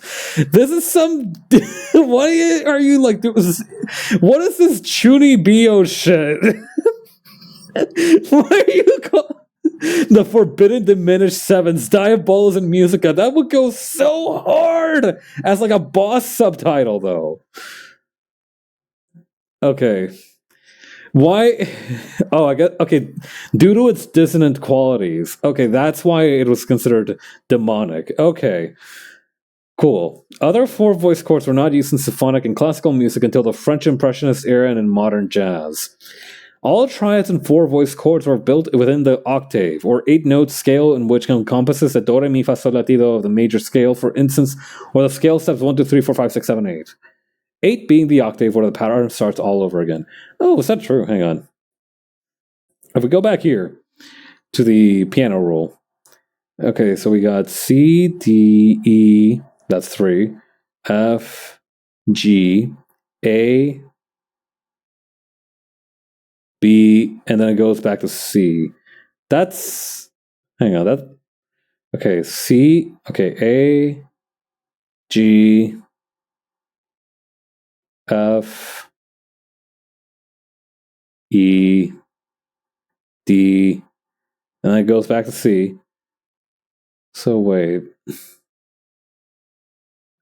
This is fucking me up. First of all, why is B higher than A?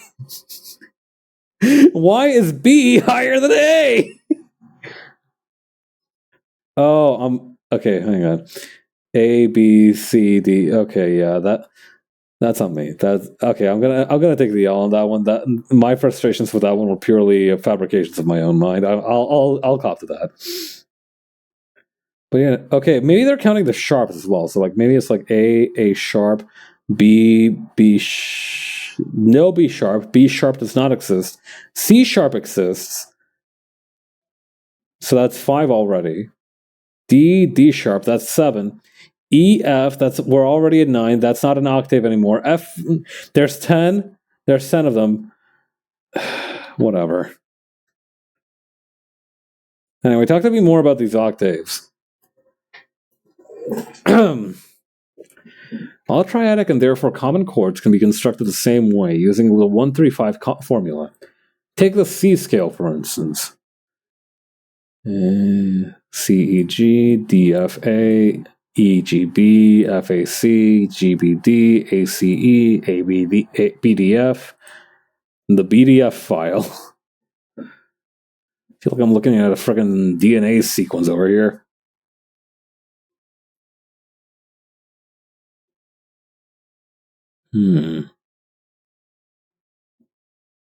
Let's try making it like all of these in the same roll, just to figure out like what they each sound like. Okay, so first we got C major. I'm gonna take a sip of water too, because I have been yapping for quite a bit.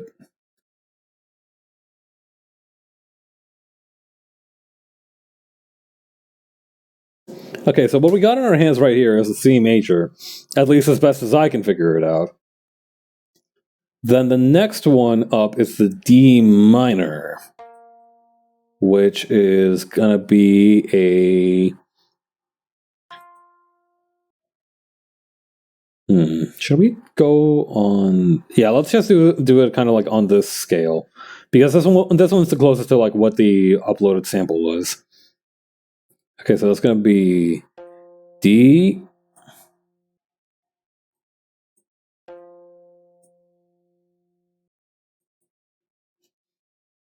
That's D, F, that's E, F.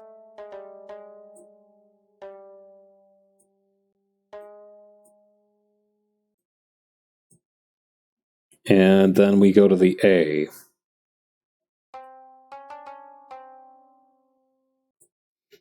How does this one sound like?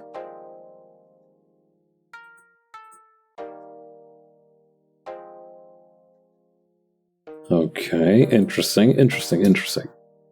Let's track these back a little bit. So, yeah, that's about as much as they need to be in terms of...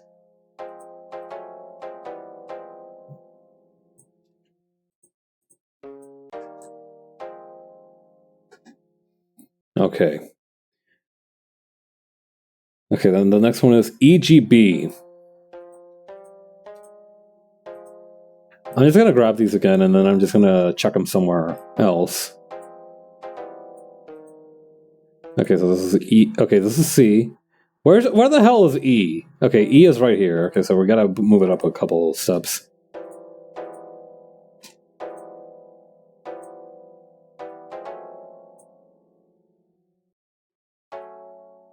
Little bit higher. Okay, so that's E. Is this one a G? Yep, and this one is a B. Okay. Ah, no way to that. Okay, look. Here is what I'm starting to realize. So it's very consistent actually. Okay. At least I hope it's consistent and I'm not just coping. I hope the consistency is real and not just copium on my part. Okay, then the next one after that is the F major, which is FAC. So that's going to go...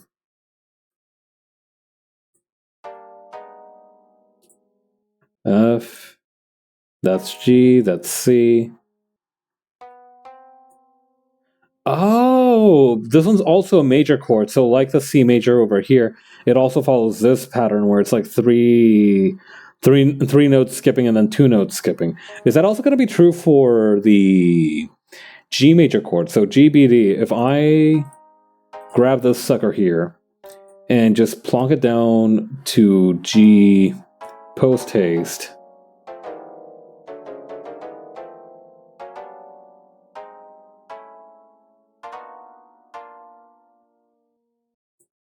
Okay, that's G, B, and D. Okay, I'm starting to learn. So major chords have this kind of pattern, while minor chords have this kind of pattern. Ah, ahora entiendo. feel like my neural pathways are expanding. This is some sick shit.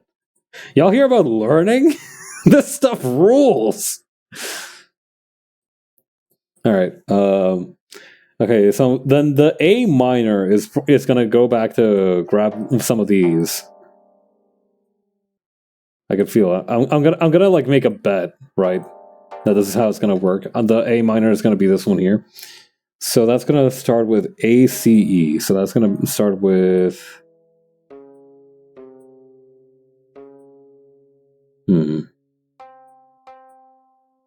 Real working out of the library moment. For real. I don't know. It's just nice to learn stuff, right? Like, I've been bellyaching about the course that I've been taking as part of like the thing that I'm busy with right now. But at the same time, it's nice to just like work out my brain on something. It's like I don't know. Maybe it's because I went to university and then I just didn't do anything in terms of like learning for a while, right? But well, actually, no. I did part of the course anyway. If you don't like have a structured thing of learning, or if you don't force yourself to learn something that doesn't come naturally to you every once in a while, like you can feel your brain kind of like starting to cry out for help a little bit. Well, maybe that's just me, but at the same time, like it feels like in the same way that like occasionally taking a walk or like eating a nice vegetable can help like your inner organs or like your muscles feel healthier. Try to like genuinely like lock in and learn something new that is completely unfamiliar to you is still like it is similarly helpful. And I don't know. I was quite worried that this whole music taking thing, maybe I thought that I wouldn't take it as seriously, or I thought I would just like fucking YOLO it and just start making the worst toilet kick music the world had ever seen out the gate. But this does just feel like normal learning, and it's nice. I like that. It's a welcoming experience. I was probably catastrophizing a little bit with the whole toilet kick thing, but I don't know. Maybe we can do that at some other time after we brain out this whole chord thing. Okay, so then BDF. Okay, BDF is weird because this is supposed to be a B diminished, similar to the Forbidden Diminished 7. It's in the same vein. But my question is, okay, the B diminished.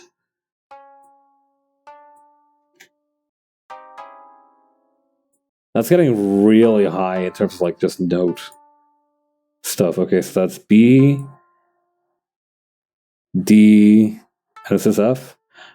Okay, that's F sharp. Okay, so for the diminished one, it's like two spaces in between them. All right, let's take a listen at all of these in order. So it goes C major, D minor, E minor, F major, G major, A minor, B diminished. So let's hear that.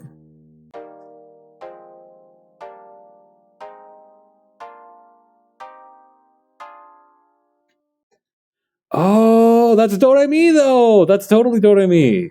So do re mi fa sol la ti. Oh, interesting. Okay. Hey, teach me something else. Teach me something else.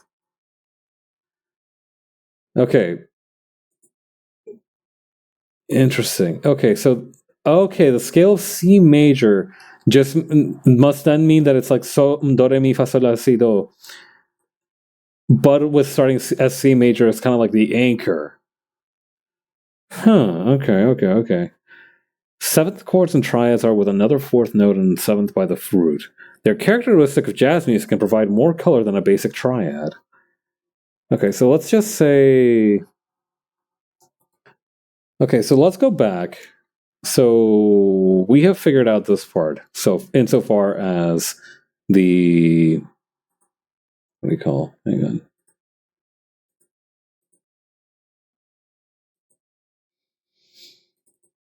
So this is C major scale. Let's duplicate the sucker again and start from there. Hang on. Okay, yeah, no. Alright, duplicate tracks, mute this one. I kind of want to see what happens if I play both of these two up here at the same time. But I feel like that would sound terrible, so I'm not going to do that. That's my own kind of awful curiosity talking there. That's like the Green Goblin mask talking to me. I'm not going to do that.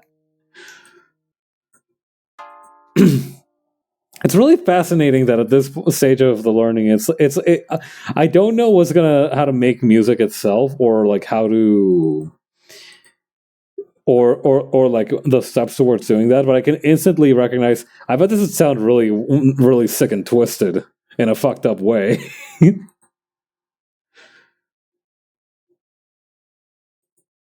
Okay. Anyway, we can get rid of these for the time being. Oh, weird. They left like some kind of weird ghost imprint. All right. Anyway, back to the web browser. Okay, seventh chords are triads with another fourth note, a seventh from the root. They're characteristic of jazz music and provide more color than a basic triad. Okay. So we're kicking it up by a single notch, a single note.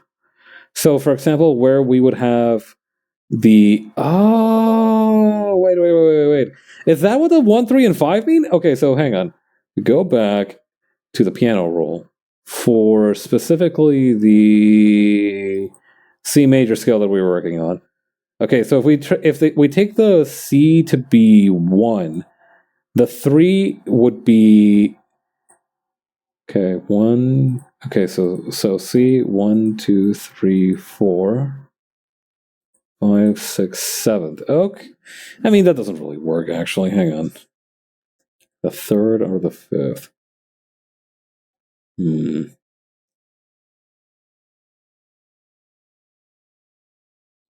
Okay,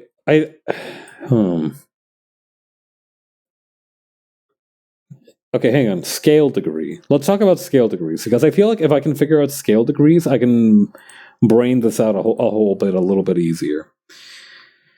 Okay, in music theory, the scale degree is the position of a particular note on a scale relative to the tonic and to the tonic. So I think that's probably the same thing as a root. The first and main note of the scale from which each lead octave is assumed to begin. Degrees are useful for indicating the size of intervals in chords when an interval is major or minor. In the most general sense, the scale degree is a number given to each step of the scale, usually starting with 1 for tonic. Okay, yep, that's the C.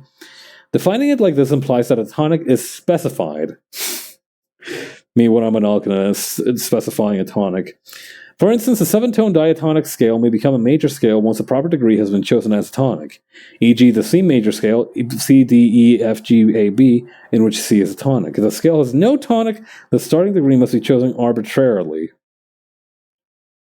Huh. 7 degrees. Scale step is sometimes used synonymously with scale degree, but it may alternatively refer to the distance between two successive and adjacent scale degrees. Is that... No, that's... Okay. 1, 2, 3, 4, 5, 6. Do... Okay. Do, re, mi, fa, sol. Okay. Do, re, mi. Okay, so... Mi would be the 3rd, but then... C... Okay. C, D, E.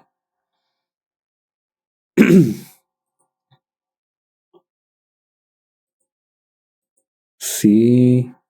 Oh, wait. Huh?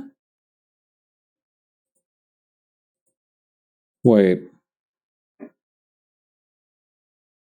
So did I act... Huh? Wait, hang on a minute. I think I might have messed up the C chord, actually. Hang on, okay, so that's C. That's E. And that's... Wait, no, that's fine. That's normal then, actually. That's supposed to be C, E, G. So then what? Okay, C... Okay, we skip D. That brings us to E. F. We skip F. That brings us to G.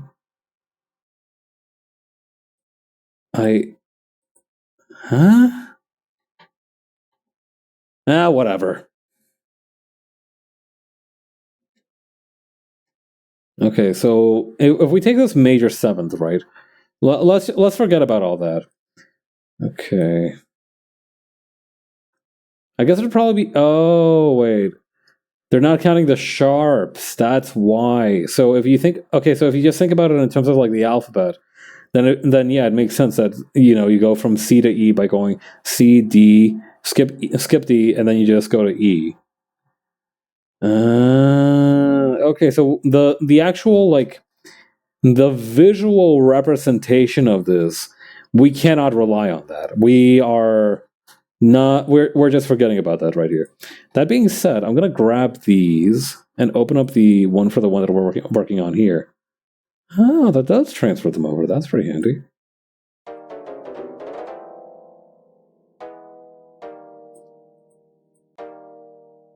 Okay, so we're back to the C major. Okay, so that's okay. So ABC, skip D, go into E. Perfect. Okay, that's interesting. Okay, then back to the web browser, right? So what is so the major seventh is we just grab another seventh from the root. So if the last one in our sequence is the F, so if we skip one, that's going to be A. Wait, if we skip one, that's going to be A, and then going to B? Is that right? What does that sound like? Oh, that does sound a little bit richer. Come back when you're a little richer. Okay. All right. Okay. All right, so that's what the seventh chord does. Many people choose not to recognize half-diminished seventh chords and prefer to call them minor seventh chords with a flat fifth. That is some. You ever like read something and like you have no idea what it means, but you can very easily picture a group of people in a room shouting their heads off about it? I can very easily imagine like a room full of people where like at one half is like, it's called a half diminished seventh, and the other motherfuckers are like, they're minor seventh with a flat fifth. When you realize you're getting deep in the jargon, luckily I'm just letting most of this just kind of slide off my brain. Just really grabbing what I need. Music people are like that. I would 100% believe it. I feel like the closest in terms of like beef that music people have, not like rap beef, right? But like in terms of like music academia, I feel like the most easily comparable are like motherfuckers with like interpretations of certain classical texts, or maybe biologists who argue that one clod should exist while another one is dog shit. I don't know. It's fun. It's fun to picture that. Okay, and yeah, no, I was right. The root position of the C major seventh is a B. No. And yeah, that's what we had, right? Like if we check our work, that's we chose a B. Okay, so we got it right on the first try. Okay, I need to write all of this. I should be writing down notes like for real, but at the same time, I can probably just go back and watch the ball. No, I shouldn't do that, but I could. I'll write some notes down after the stream. That's probably the best way to do it. Alright, what's the sixth chord? A slightly less dissonant option than the seventh chord would be a sixth chord, which replaces the seventh with a sixth. Only the major sixth is used because a minor sixth would make a dissonant minor second with the fifth. A minor sixth chord would be built with a major sixth despite it not being a minor interval. That means nothing to me, but I understand what you're saying. Okay, so if we just grab this one and just drag it over here, but instead of putting this one up here, we just drag it down to an A. What's the difference between those two? I can kind of hear what they're talking about with the dissonance, right? So if we go back, right,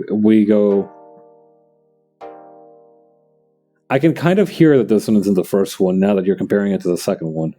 Let's bring in the normal. Hang on. Let's bring in the ordinary C major without the seventh step to really do like a one-to-one comparison.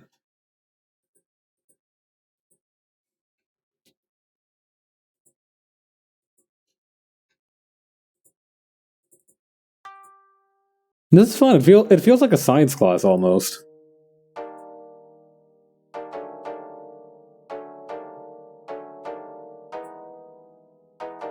Get your ass back down here. Alright, so this is gonna go major, 7th, and 6th.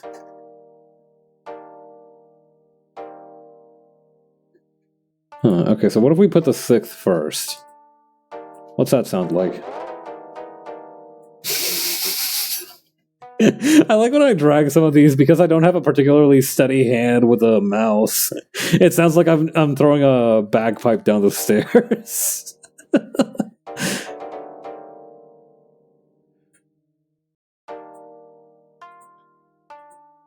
I do have that little button on my mouse that makes the cursor a little heavier to drag. So maybe I should use that for a little bit.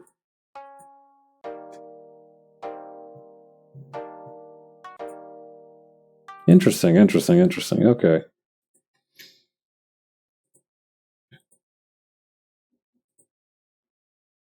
All right. What else have you to teach me? Creating new forms of background noise for BDM. Yo, hey V, welcome everyone. I'm Pabs, a rising VTuber and artist, and today we're trying to learn how to do some music stuff. How's your VLR stuff? Hang on, shout out at Virtual Hero V Ranger. Did you have a good session with VLR? Everyone died. Hell yeah! Perhaps are you browsing Wikipedia for music tips? No, I'm browsing Wikibooks for music tips. Thank you very much. No. But genuinely, this is like a pretty good. This is like pretty well structured. I learned what a C major chord is, and then they started like upping it in a really easy to understand way. But yeah, damn, everybody died, huh? That sucks. Seems to be part for the course, though. I don't know how to put it. Like, they feel like the cast of VLR very much. The cast of most Zero Escape games just give me the vibe of like a bunch of lemmings that will eventually die or like just kill each other, left to their own devices. Like I feel like if you don't provide them sufficient enrichment, they're just gonna start carving out rocks and killing each other with them. Very killable people. That's a really good way to put it. Rice hours, that's right. Oh yeah, we made Twinkle Twinkle Little Star as well. Hang on, let me put you on some real shit for Twinkle Twinkle Little Star. Okay, check this out.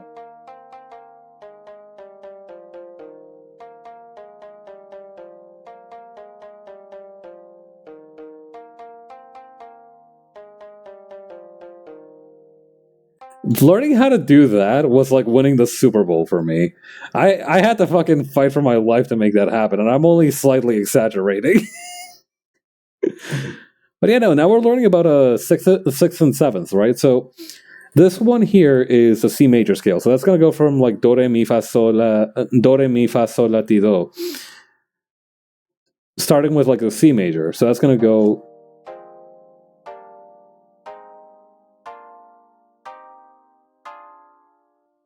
Right? But then those are for triads. Those are like 3 notes playing at the same time. You can also have ones where you're playing 4 notes at the same time. And it depends, the consonants and dissonance of them depends a little bit on whether you place it on the 6th or on the 7th from the C chord, right? So you start with the C note, and then that's gonna go up by a couple of scales. So you would go like C, E, G, for example. But then you can also raise it and bring it up to a... Hang on, where's the window? Oh, there it is. Okay, so this is what I'm talking about, right? So this one here, you can see the chords in the top left here. So this starts at a C, and it goes up 2 alphabetical spots to an E, making the E the 3rd. And then the E itself goes up by a couple other alphabetical spots until you get to the G. So that goes 1, 3, 5, right? Like you skip the 2, you go to the 3, you skip the 4, and you go to the 5. So then the next one is you go to the 6, which in this one would be the A. That's what's it called again? The 6th chord. But you could also, to make it a little bit spicier, you could also go for the 7th chord, which is again, you're skipping one. So you're going from G, goes right back to A, you skip A, and then you go to B. And so like, if you compare the three of them, right? So it goes C major, 6th, and 7th.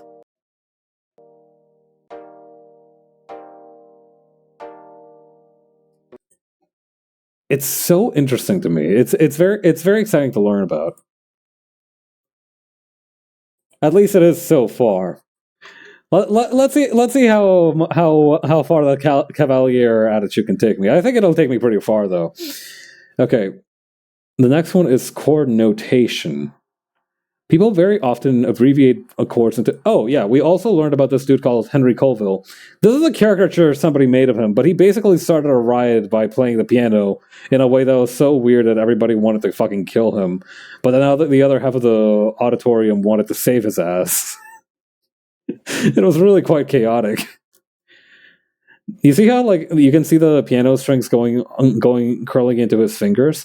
That's because he's just started fucking punching the strings inside the piano.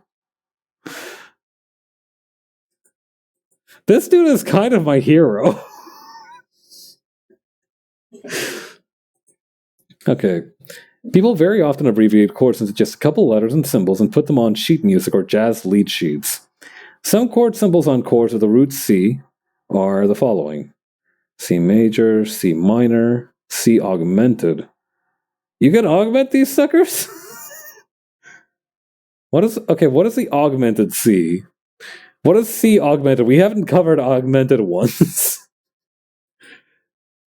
me at the Square Enix pitch for Deus Ex. Okay, I know the diminished one. Or wait, what? Huh? Okay, I don't know most of these actually. I know C major though. I know C major. That guy I know. The rest of these are C major 6th. I remember that one too. C minor. What the fuck is C minor?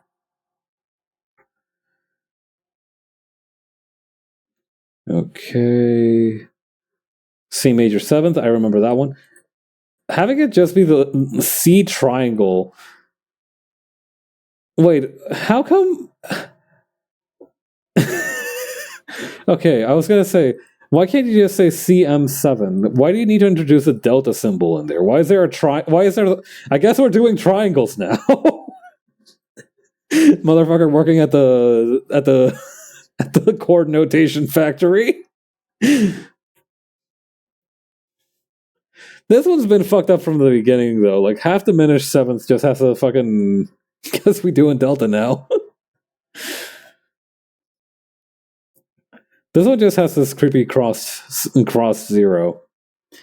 Extensions or alterations are added directly at the end of a chord symbol, often with parentheses. A dominant 7th flat 9 chord would look like this or this. That's fucked up. Bro, I just learned what a chord is today, and you're talking about like dominance, flat 9. What the fuck are you talking about? For more than one alteration or extension, use a comma between each extension for clarity. There can be multiple extensions? Me when cannabis-derived THC isn't legal in my state? I don't know enough about weed to know what to know if that's... I don't know. Maybe I do. Actually, no, I definitely don't know enough about weed, but I don't know what delta is in the context of getting high. In any case, slash chords are chords written with a slash around a note named after it. This communicates an E flat major 7th chord, but with an F played in the bass. While E flat is still the root of the chord, there is an F at the bottom of the for flavor. For flavor, huh? What the fuck are you talking about? Wouldn't that just be a... Well, I guess it's not a 7th chord, but I guess it's still a 4th note? Analysis notation. Theorists very often use Roman numerals in place of scale degrees when they're talking about chords, so they can talk about chord patterns that aren't specific to any key. Uppercase numerals indicate major or augmented chords, and lowercase numerals indicate minor or diminished chords, like so. Thus, all the triads in any major scale could be listed simply as that, and all the triads in any minor scale as that. Like any scale degree number, you can put a sharp or flat behind a symbol to specify a chord with a root outside. Okay, that's not useful to me. This information is not helpful anymore. The easiest way to apply it... Okay, this might be helpful. The easiest way to apply a triad, or indeed any chord, is to pick one on a polyphonic instrument and play its 3 notes simultaneously. That is... Am I perhaps under the mistaken assumption that we did do that for the past half an hour? This is often how chords occur in actual music. An instrument plays all the notes and the chords at the same time. However, there are other possibilities. Oh boy. The simplest way to arpeggiate the chord, that is to play its notes one at a time in any order. Fuck you mean in any order? Wait. No, what? That's fucked up. They're supposed to come together. They are a triad. Alright, anyway. The simplest way is to arpeggiate the chord, play its notes one at a time in any order, especially in an ascending or descending order. Okay, so there's nothing stopping you necessarily from making some kind of fucked up arpeggiated C major. Often melody can be written around the chord using notes in the chord as well as the iatonic and chromatic passing between the chord tones. No idea what that means. When this is done while there is no accompaniment actually playing a chord, the chord is implied. What the fuck are you talking about?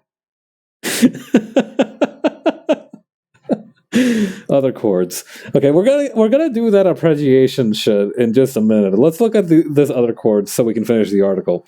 Some chords are defined by their relation to the key rather than by any inherent characteristics. Okay, the Neapolitan chord, for example, is expressed as N in analysis notation, is an ordinary major chord, but its root is the lowered supertonic of the corresponding key. So the Neapolitan of C major is a D flat major chord. Additionally, the Neapolitan is usually found in the first inversion. I need to make a counter for number of times I've fucking cracked up laughing at some of these sentences. Not because I think they're ridiculous, but because I just don't understand them whatsoever. The Neapolitan is usually found in the first inversion.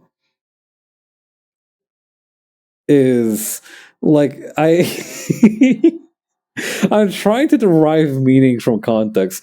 English isn't my first language, so growing up I had to do that a lot, I had to be oh, okay, so this based on the tone and everything, this word probably means this thing. And I'm trying to do that for this, but it's not working. I have no idea what the fuck is going on. A borrowed chord is one from the parallel major or minor key. In C major, the parallel key is C minor. And borrowed chords include E flat major, B flat major, and F minor. Okay. Well, that was something. I'm not sure that really helped. But yeah, arpeggiation. Let's try to duplicate this one. Make sure to mute it so it doesn't sound like a gunshot. Okay, so let's move these suckers a little bit to the right.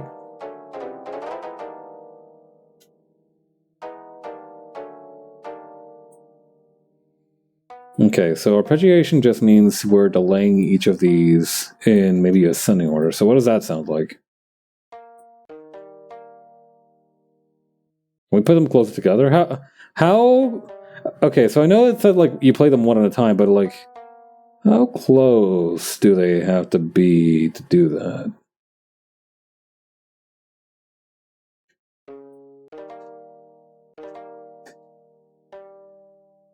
The answer is apparently not very close at all. Okay, how about this one? What happens if you arpeggiate this sucker?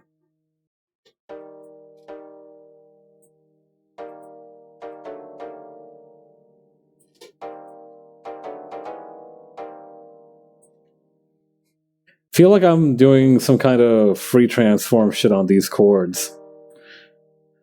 Feels natural, actually. I'm familiar with this.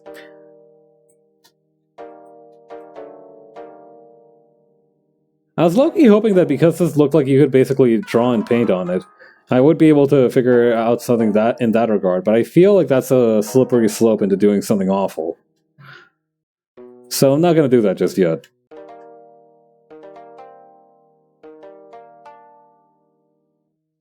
Okay, those need to be a little closer together to really feel that.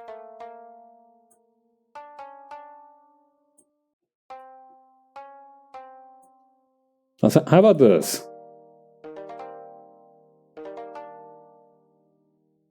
Doesn't feel, out of all of these, I feel like the third one has like an interesting feeling of like peace to it.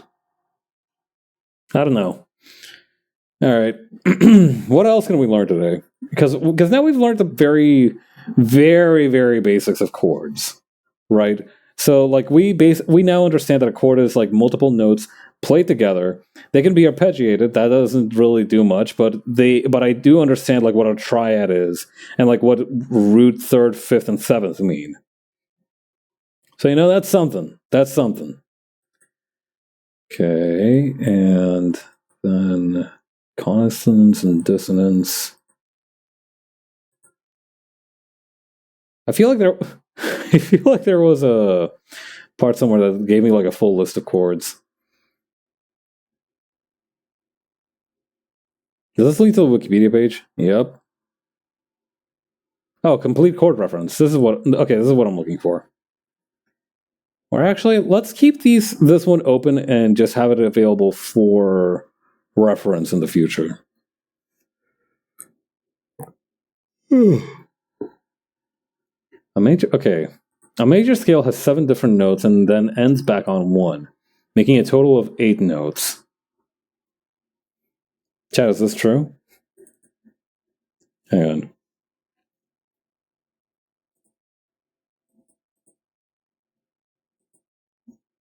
Okay, so let's fact check this, right? 1, 2, 3, 4. Wait, no, hang on. 1, 2, 3, 4, 5, 6, 7. And they're saying that the going back to C also counts as 1? Music Snopes! Yeah. Snopes moderator, a themed rapper called Snope Dogg. Anyway, 7 different notes and then ends back on a 1, making a total of 8 notes. Okay, no, so it is very much that the next C is also included in the major scale. Each note in the scale is called a scale degree. Yep, okay, we learned about that just now. Each scale degree represents a potential chord. The scale degrees are numbered with Roman numerals, so you can see the upper and lowercase use upper and lowercase letters. Uppercase represents a major chord. However, lowercase are minor chords, and lowercase is a little circle in the upper right-hand corner of the Roman numeral is diminished. Again, I need to understand what diminished is. In Western music, this is missing a comma. Chords are traditionally built by using every other note beginning on each scale degree, giving you a choice of 7 diatonic chords on a major scale.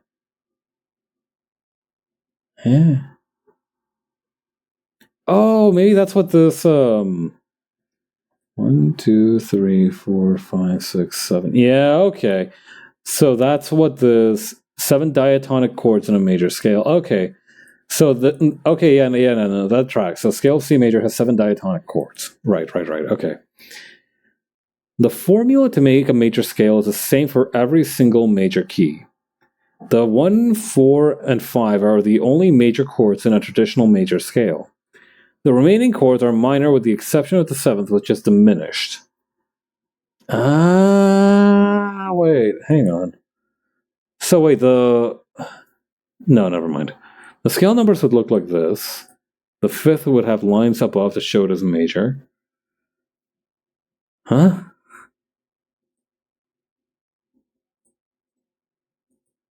The key of C on the scale will be C, D, E, F, G, A, B, C.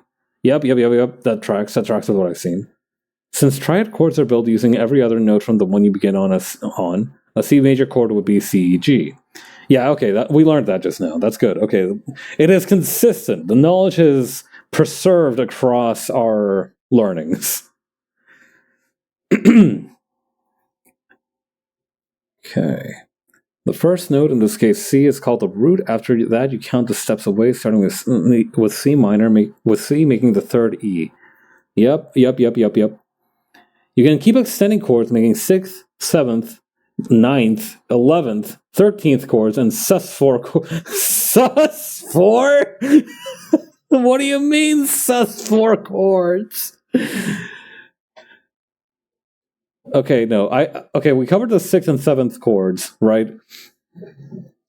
Sus4 chords? We'll learn about this later, I'm sure. Since every major scale has the same formula, this can make transpositioning fairly easy, because if you recognize a piece of music playing as an I chord or any other degree of chord from your original key to transpose all you would need to play is the same chord degree with a new key you desire. Gears turning in my head. I think I get it. You also need to know that you can raise and lower notes at the side in the chords you're writing. If you see a C7 sharp 9, it means you raise the 9th half a step. The issue is that I'm having problems visualizing this in terms of what I have to do in Reaper, for example. Like this C7 sharp 9, right? So that means that it's a 7th chord, right? Like that means that it's a C major 7th. Or I guess it's just a C dominant 7th. What the fuck is a dominant 7th? Whatever. This is one of the chord trees that will aid in writing and analysis of music. You can move down the tree, but you may not go backwards until reaching the bottom. What? What? There are, of course, exceptions, including cadencing using the 4-1, which is called the Amen cadence because of its use in older church hymns. Oh, I thought that might be because it's part of the Amen break. At the end of a hymn, people would sing Amen from 4 to 1. A good example of a song that uses Amen cadence is Let It Be by the Beatles. Amen means Let It Be. Moving from a V to a 4 minor chord is called a deceptive cadence because traditional Western music is usually a battle between the major 5th and the major 1st. My head hurts. Okay, you may think of the first of a scale, also called a tonic, as home, and 5 as a car that drives you back home. Thank you. Okay, that's exactly what you needed to say to make that sentence make sense to me, actually. Good work. All chords that have a number immediately after the letter are usually dominant chords with added notes. Dominant chords contain a major triad with a minor 7th. If they are not dominant, they will say something like G major 7, which has a dreamy feel, but in the key of C to G is dominant, so it's notated G7. A G9, G11, or G13 can all be used as a dominant chord. All dominant chords must contain a 7th, though it is possible to leave out the 5th for an extended chord such as the 13th chord. The I chord is your musical home, but you may go to other places during your journey. But usually you will drive back using the 5th, the car or the key to get there. If you end your phrase or piece using a 5 to a 4 chord, this is also called a deceptive cadence. This is because the major 5th makes you feel like you're going home to your happy home, the I chord, but instead you land on a minor chord, which will sound sad but still complete. This is so... I don't know how to describe it. This is painting such a rich tapestry of nonsense in my mind. Like what? Yeah, this is written in a really fascinating way, and also with some pretty poor grammar errors. Like it's missing a parentheses here, and it's missing some commas in a couple of places. I feel like I'm being told a story. It's nice. I'm actually not complaining. This is kind of fun. It does feel a little patronizing, but then again, that might be on me for just not knowing stuff about chords in my innocence. Gonna drink some water.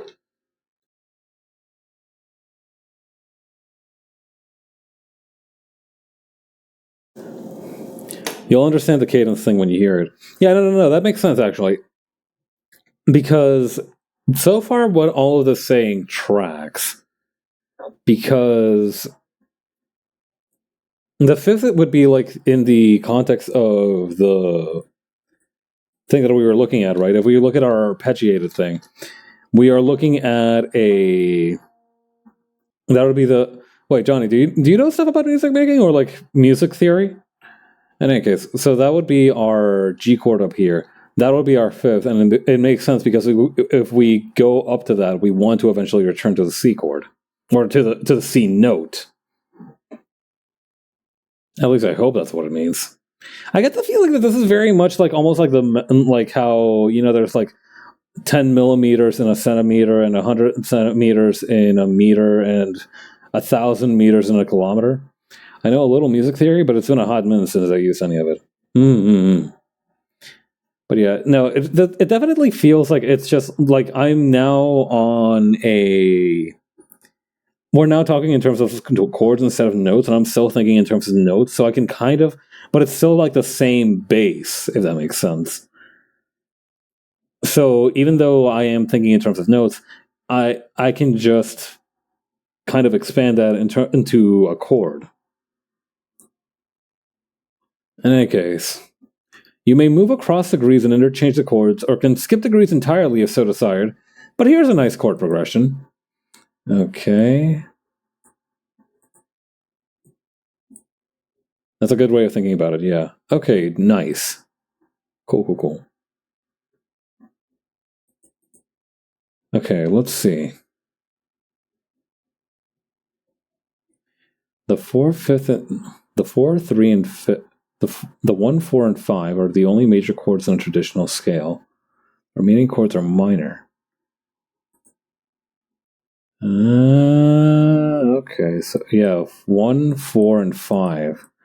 So we'd want to go F. Okay, C major is the equivalent to this 1. F major is the equivalent to this 4. And G major is the equivalent to this 5th. The remaining chords are minor with the exception of the 7th, which is diminished. Okay. Okay, so now I'm starting to learn. Okay, so now that this is kind of going to be kind of like my rock for a lot of this.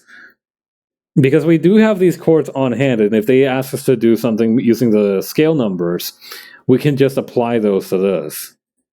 So, for example, if we wanted to make this chord progression, we could make that. So let's try and make that. So let's get this arpeggiated shit out of the way. Let me duplicate the track.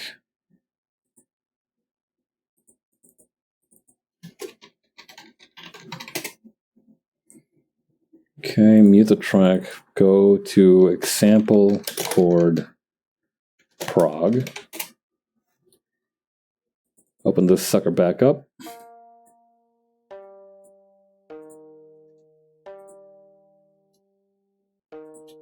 All right, let's get rid of these and bring in the.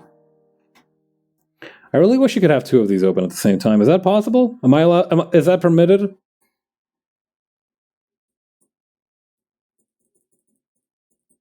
Can I have two of these open? No, okay. It just goes from one to the other, but that's fine. That's all we need. I mean, kind of. The window's going to be very small for just like a couple of minutes. Y'all are going to have to bear with that. Okay, so that's okay. So the first chord we got the C major. We've got that one on lock. The next one is the 4th, which is this one here.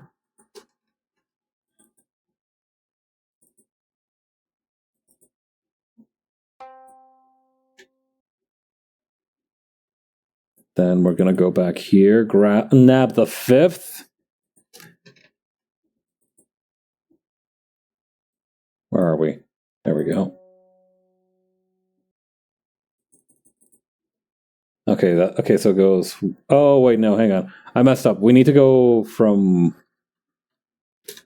4. Okay, it goes 1, 4, 2, 2, which is this one over here.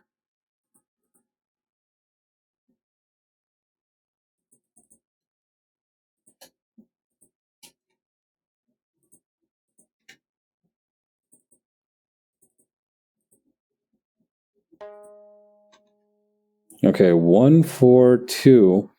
Then we go to the 5. 1, 2, 3, 4, 5.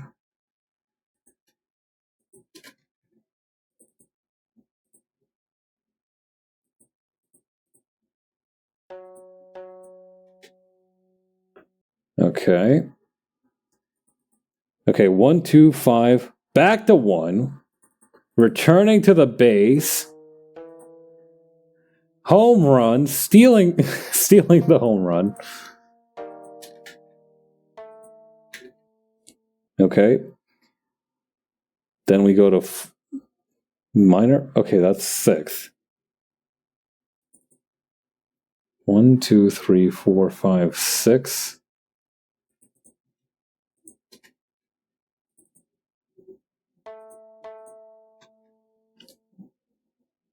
Six. Back to 2. I forgot which one. Oh, wait, no. I know which one of these is 2. It's this one. Bring it back to 2. Then back to 5.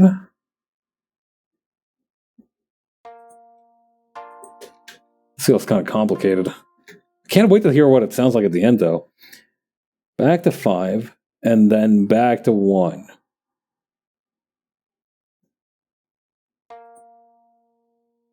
Oh, and yeah, there's that thing that they were talking about earlier too. You start with 1, you go to 5, and then you go back to 1. Okay, let's see how this sucker sounds.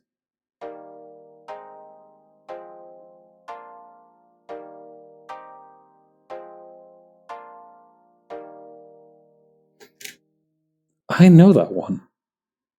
That's the fucking hang on, let me put it closer together. I feel like the reason that this is fucking me up is because it's not close together enough.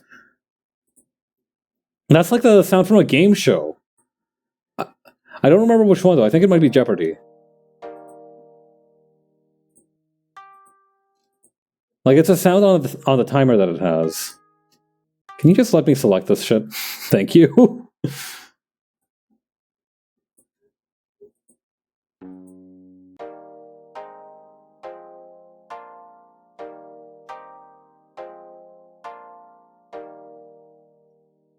Or maybe it is the game show thing, but whatever. Maybe if I play them a little faster, it'll make more sense again. So what if we play them like this? What happens then?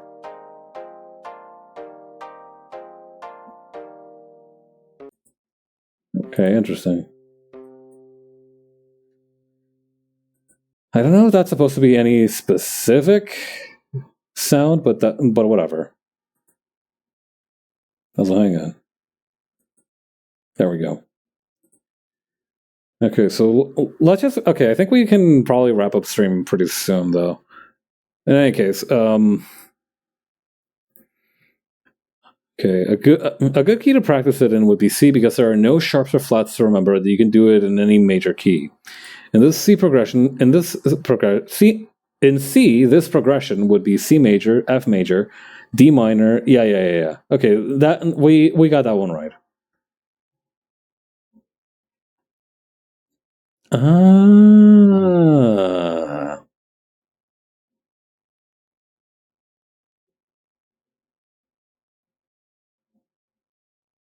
Okay, yeah. Okay, so this is kind of more about what I was thinking would happen, but the problem is that wait, hold up. How do we play flat chords on this? Because I know how to play sharps. Like there's a specific button for sharps, but how do we go? Maybe I'm too far up on some of these. That would be a good thing to end the stream on, is how to play the flat chords. If I go to if I go to this right here. Lower, lower, lower.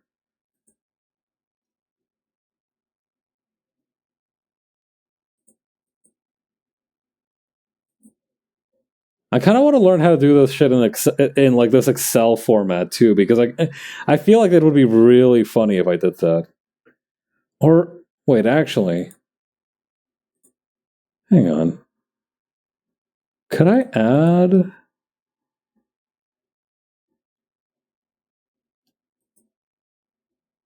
Okay, add note, position, length 0.1, channel 1 note, 69A4. Oh, this is handy. It's giving me like a list of the different notes, but it's not showing. Oh, wait, hang on.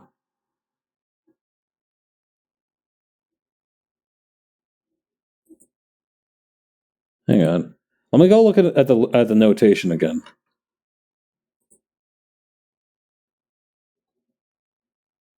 C diminished. Okay, yeah, no. Some of these have like zeros in the drop down list that I was looking at, but it doesn't seem like it doesn't seem like we have a good handle on that just yet. All right, I'm gonna Google this thing then. How to make a flat chord on Reaper.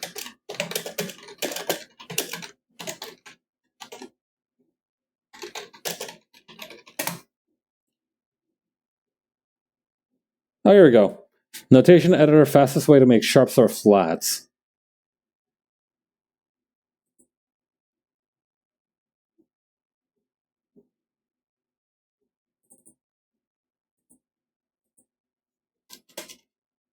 Buddy?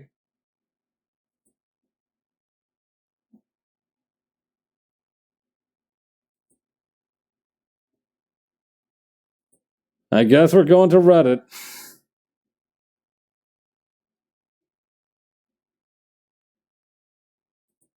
Oh, here we go. Okay, in Reaper, action insert note in nearest AG exists to place note.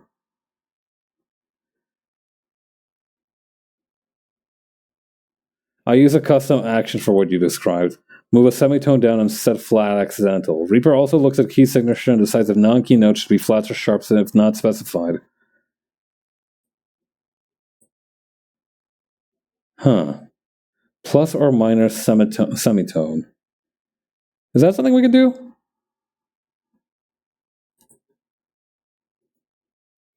Let's see.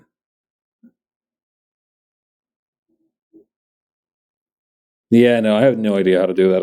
All right, I'm gonna take that away on my own time. I'm gonna do a little bit of homework on that. But yeah, other than that, I feel like this has actually been a pretty productive, first introduction to everything. I know what a chord is now, and I know how like most progressions work. It's not as scary, but I'm definitely going to need some more practice before I start doing my own shit. But yeah, I feel good. I feel like I learned something today, and that's the most valuable thing you can ask for. All right. In the meantime, is anybody streaming right now? I don't know how many people are streaming at this moment. Let me open up my own Twitch thing.